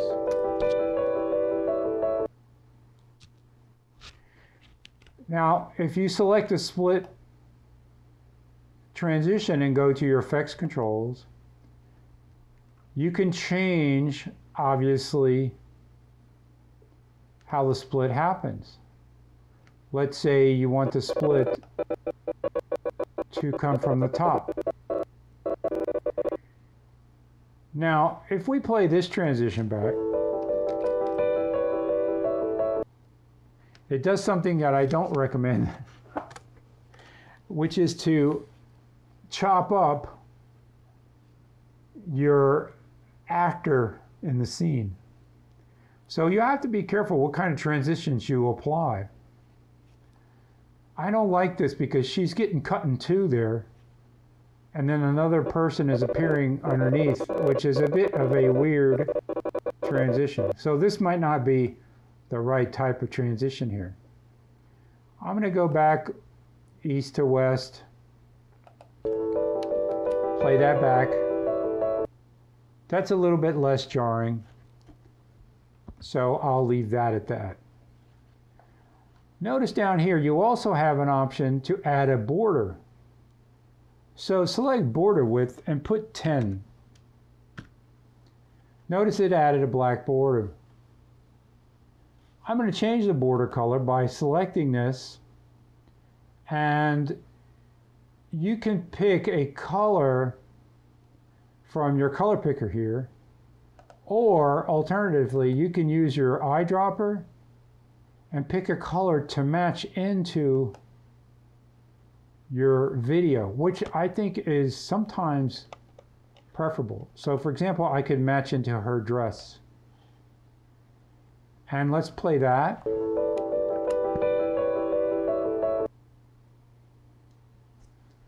Or if I wanted, I could match into this wall feature. So now it's a very, very subtle type of border. Now anti-aliasing, if I turn anti-aliasing on, put it on high, what it does is it gets rid of any type of jitters you might have in here. It's just a higher resolution. And notice again, my bar is red. hit return, hit Shift K, much smoother transition. So these are some of the things that you can do with transitions. You can customize your transitions.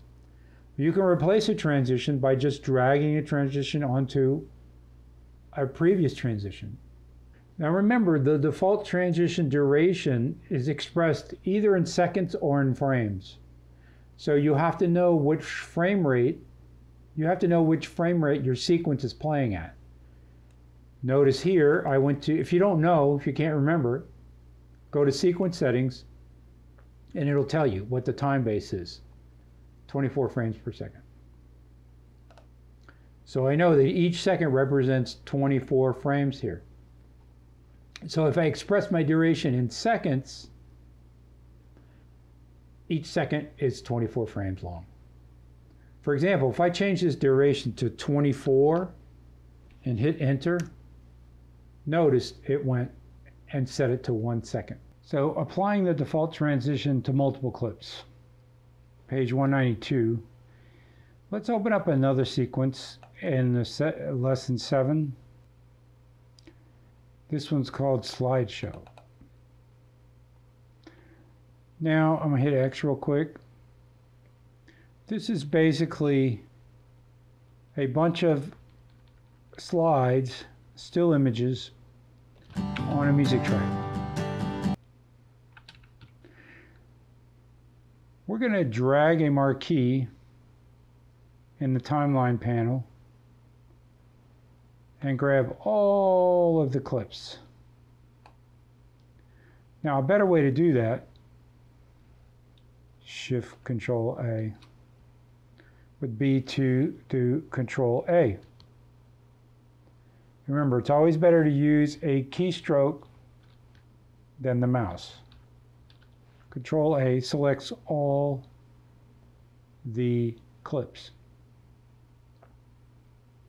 Now go to Sequence, drop-down menu, and select Apply Default Transitions to Selection. And you can see that applied a transition to every edit. If I play it back now, I've got to dissolve between each image. And they are all the same length, and they're centered on the edit. That's because I set up cross dissolve. If you can see it right here in the effects panel, it's got a little blue highlight on it. I set that as my default transition. If I right click on it, set selected as default transition. Now if I had selected a different transition as my default, let's say dip to white, set selected as default transition, and go on Sequence, Apply Default Transition. Now each image is going to dip to white as a transition. The default transition, there can only be one, is outlined in blue. But you can decide that any transition is a default transition. For example, page peel. I don't even need to undo these transitions. Apply default transitions, and now it's applied to page peel.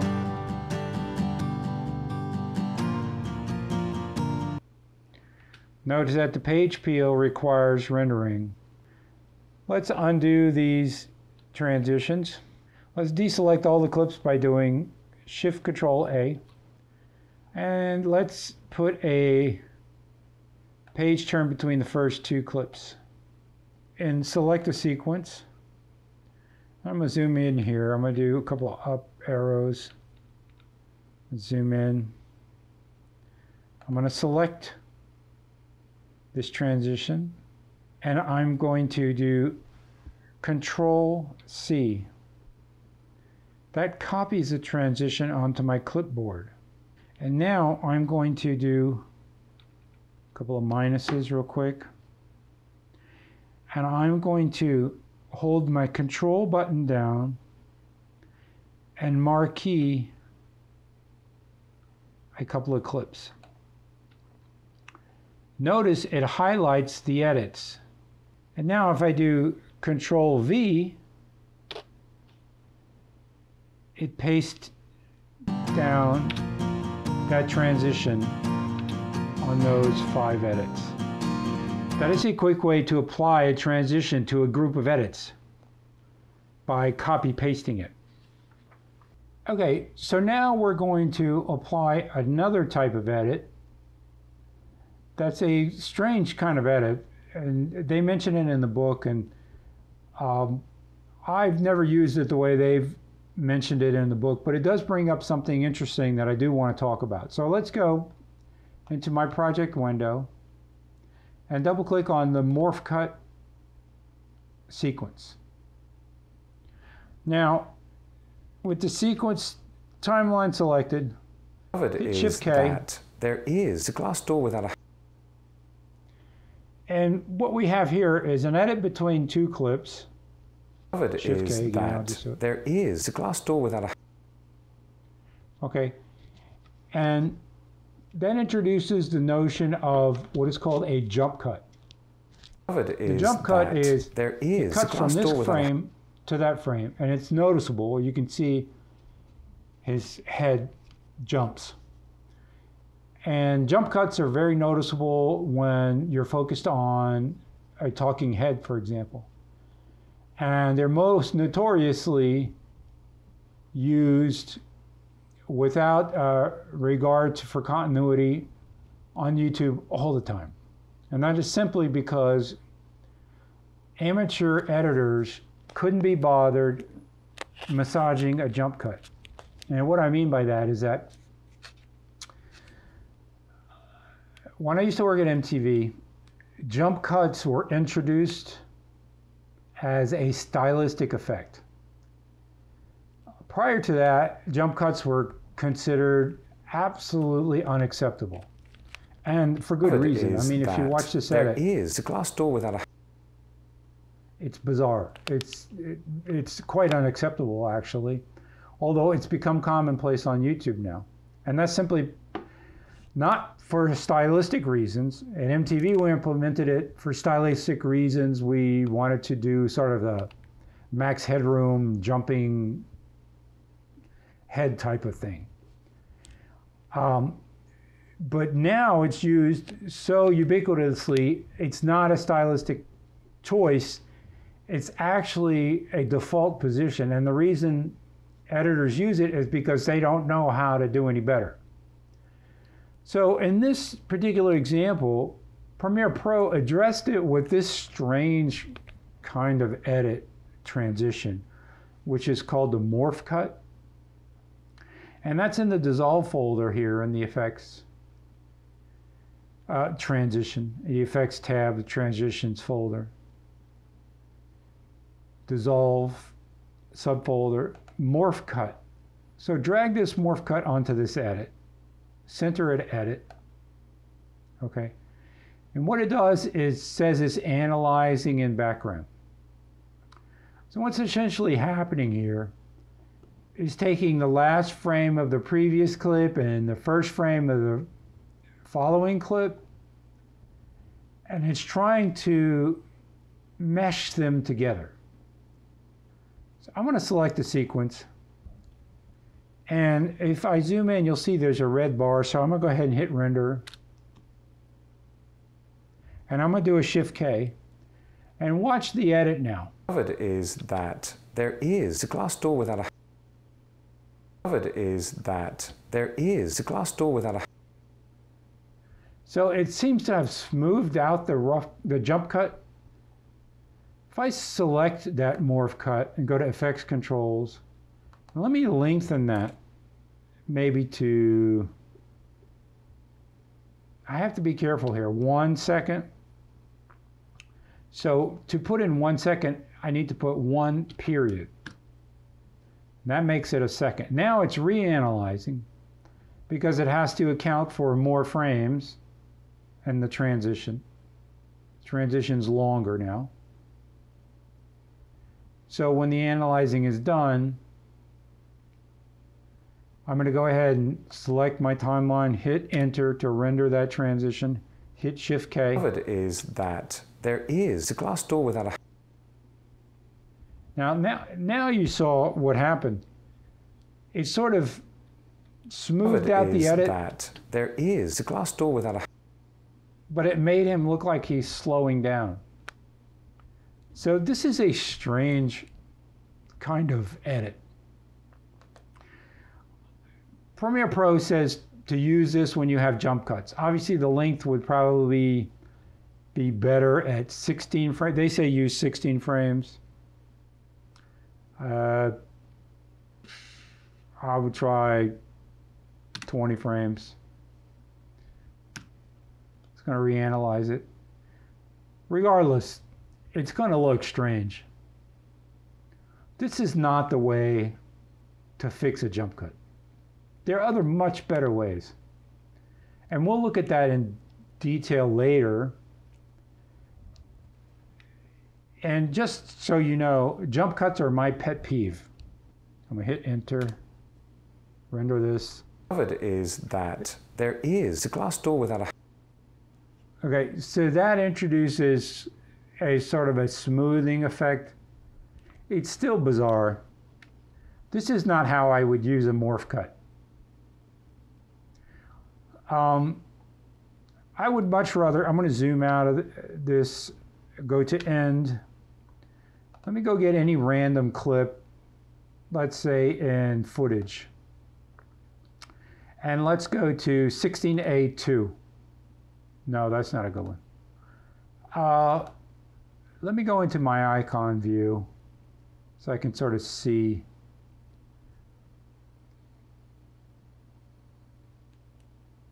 What's in here? I don't want him transforming into a woman. Although that's all there is here is Laura. Let me go ahead and do this. I'm going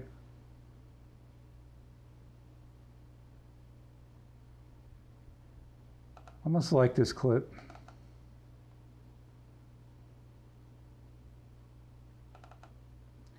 And just drop it at the end here. And I'm going to go ahead and put the morph cut here. Now, I'm getting an indication that it's saying there's insufficient media.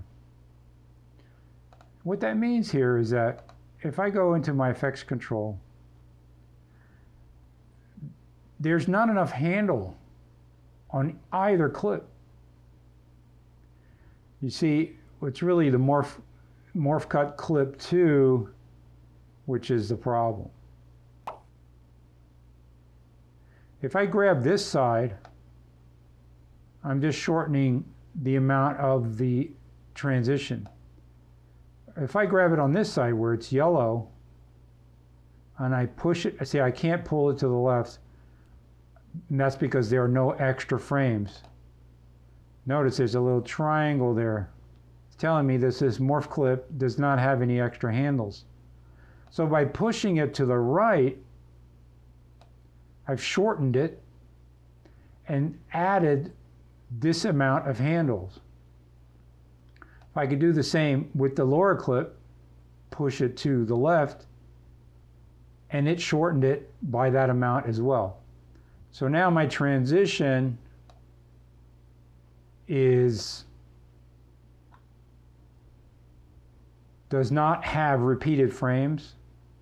Notice the repeated frames are indicated by this little cross-hatching here.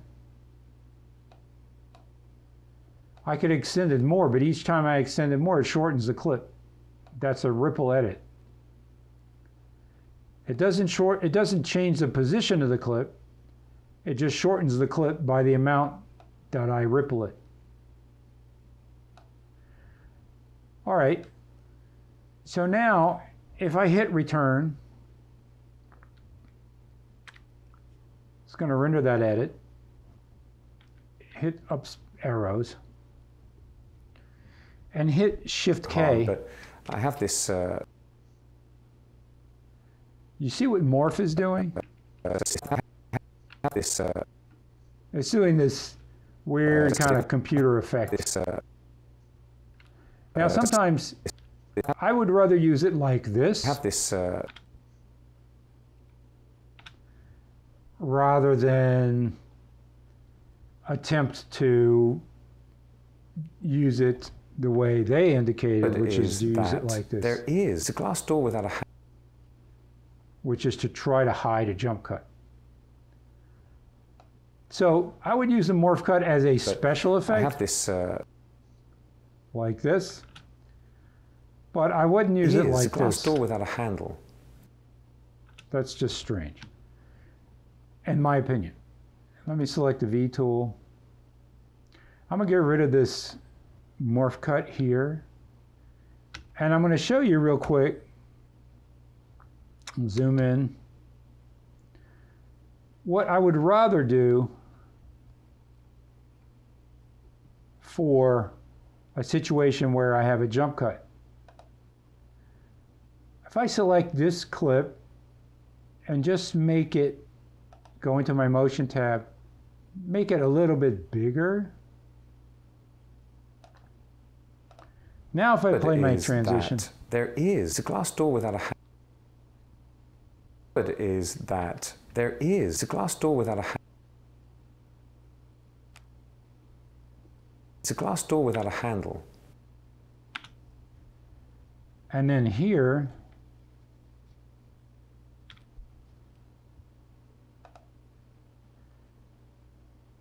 go back to my previous size, which was 100%. I now play through this edit. Is a glass door without a handle. And what you'll... You see, what I did... What I've discovered is that there is a glass door without a handle. And what you'll find on the other side...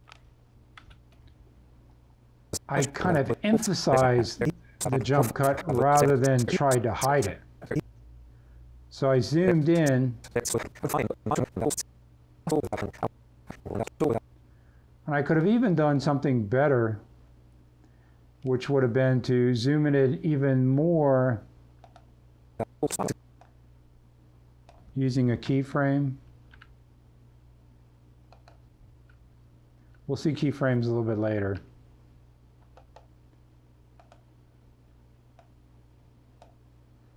So I would have done something like this. What I've discovered is that there is a glass door without a handle. And what you'll find on the other side... It's not great. This is perhaps too much.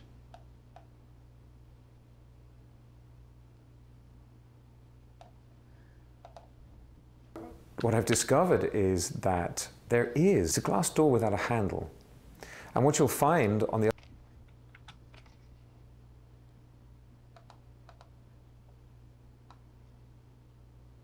Now you see, this is called refining your rough cut. What I've discovered is that there is a glass door without a handle.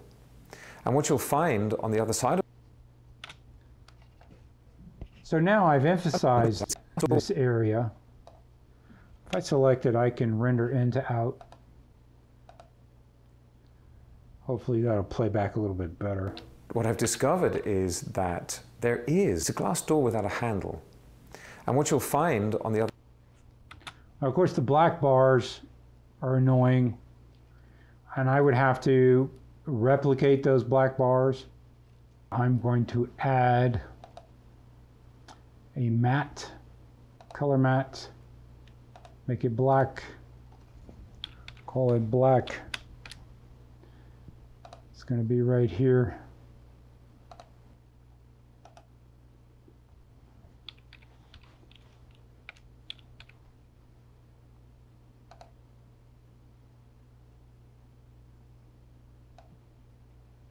And I'm going to drop it on here. And select Effect Controls. Go to Opacity. Create a square matte. Match into this letterbox. We already saw how to do these square mattes.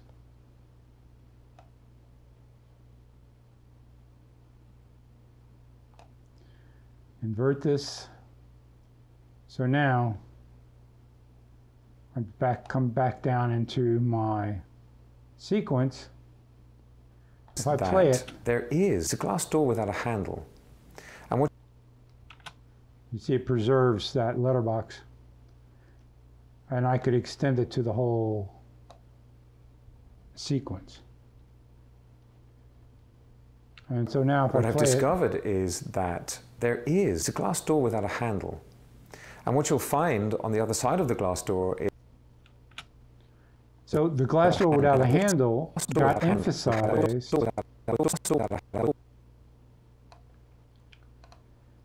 rather than diminished. I could reposition him a little bit so it's better. What I've discovered is that there is a glass door without a handle. And what you'll find on the So by emphasizing the jump cut, rather than trying to hide it, I make it more palatable. But really, a better way to do it even than this would be to use a cutaway. So I don't know if there's anything in this particular project that would allow us to do a cutaway.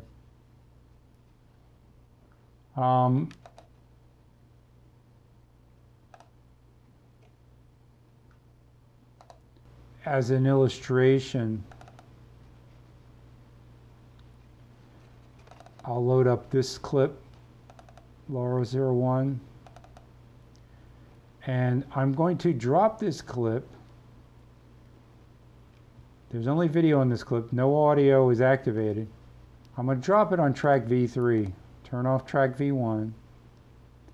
My in and outs are already selected, so if I hit overwrite, it's going to drop that Laura clip right there. So now, if I play it back... What I've discovered is that there is a glass door without a handle. And what you'll find on the other side of the glass door is... And that is basically called a cutaway. I could extend this a little bit. Now, note that right here, I have my audio track. And what you'll find on the other side of the glass door, and I could say, and what you find on the other side of the glass door ends right there. Position my playhead right there. Drag the transition over here. And I can even put, I could put this cutaway started a little bit earlier and put a little cross dissolve on both sides.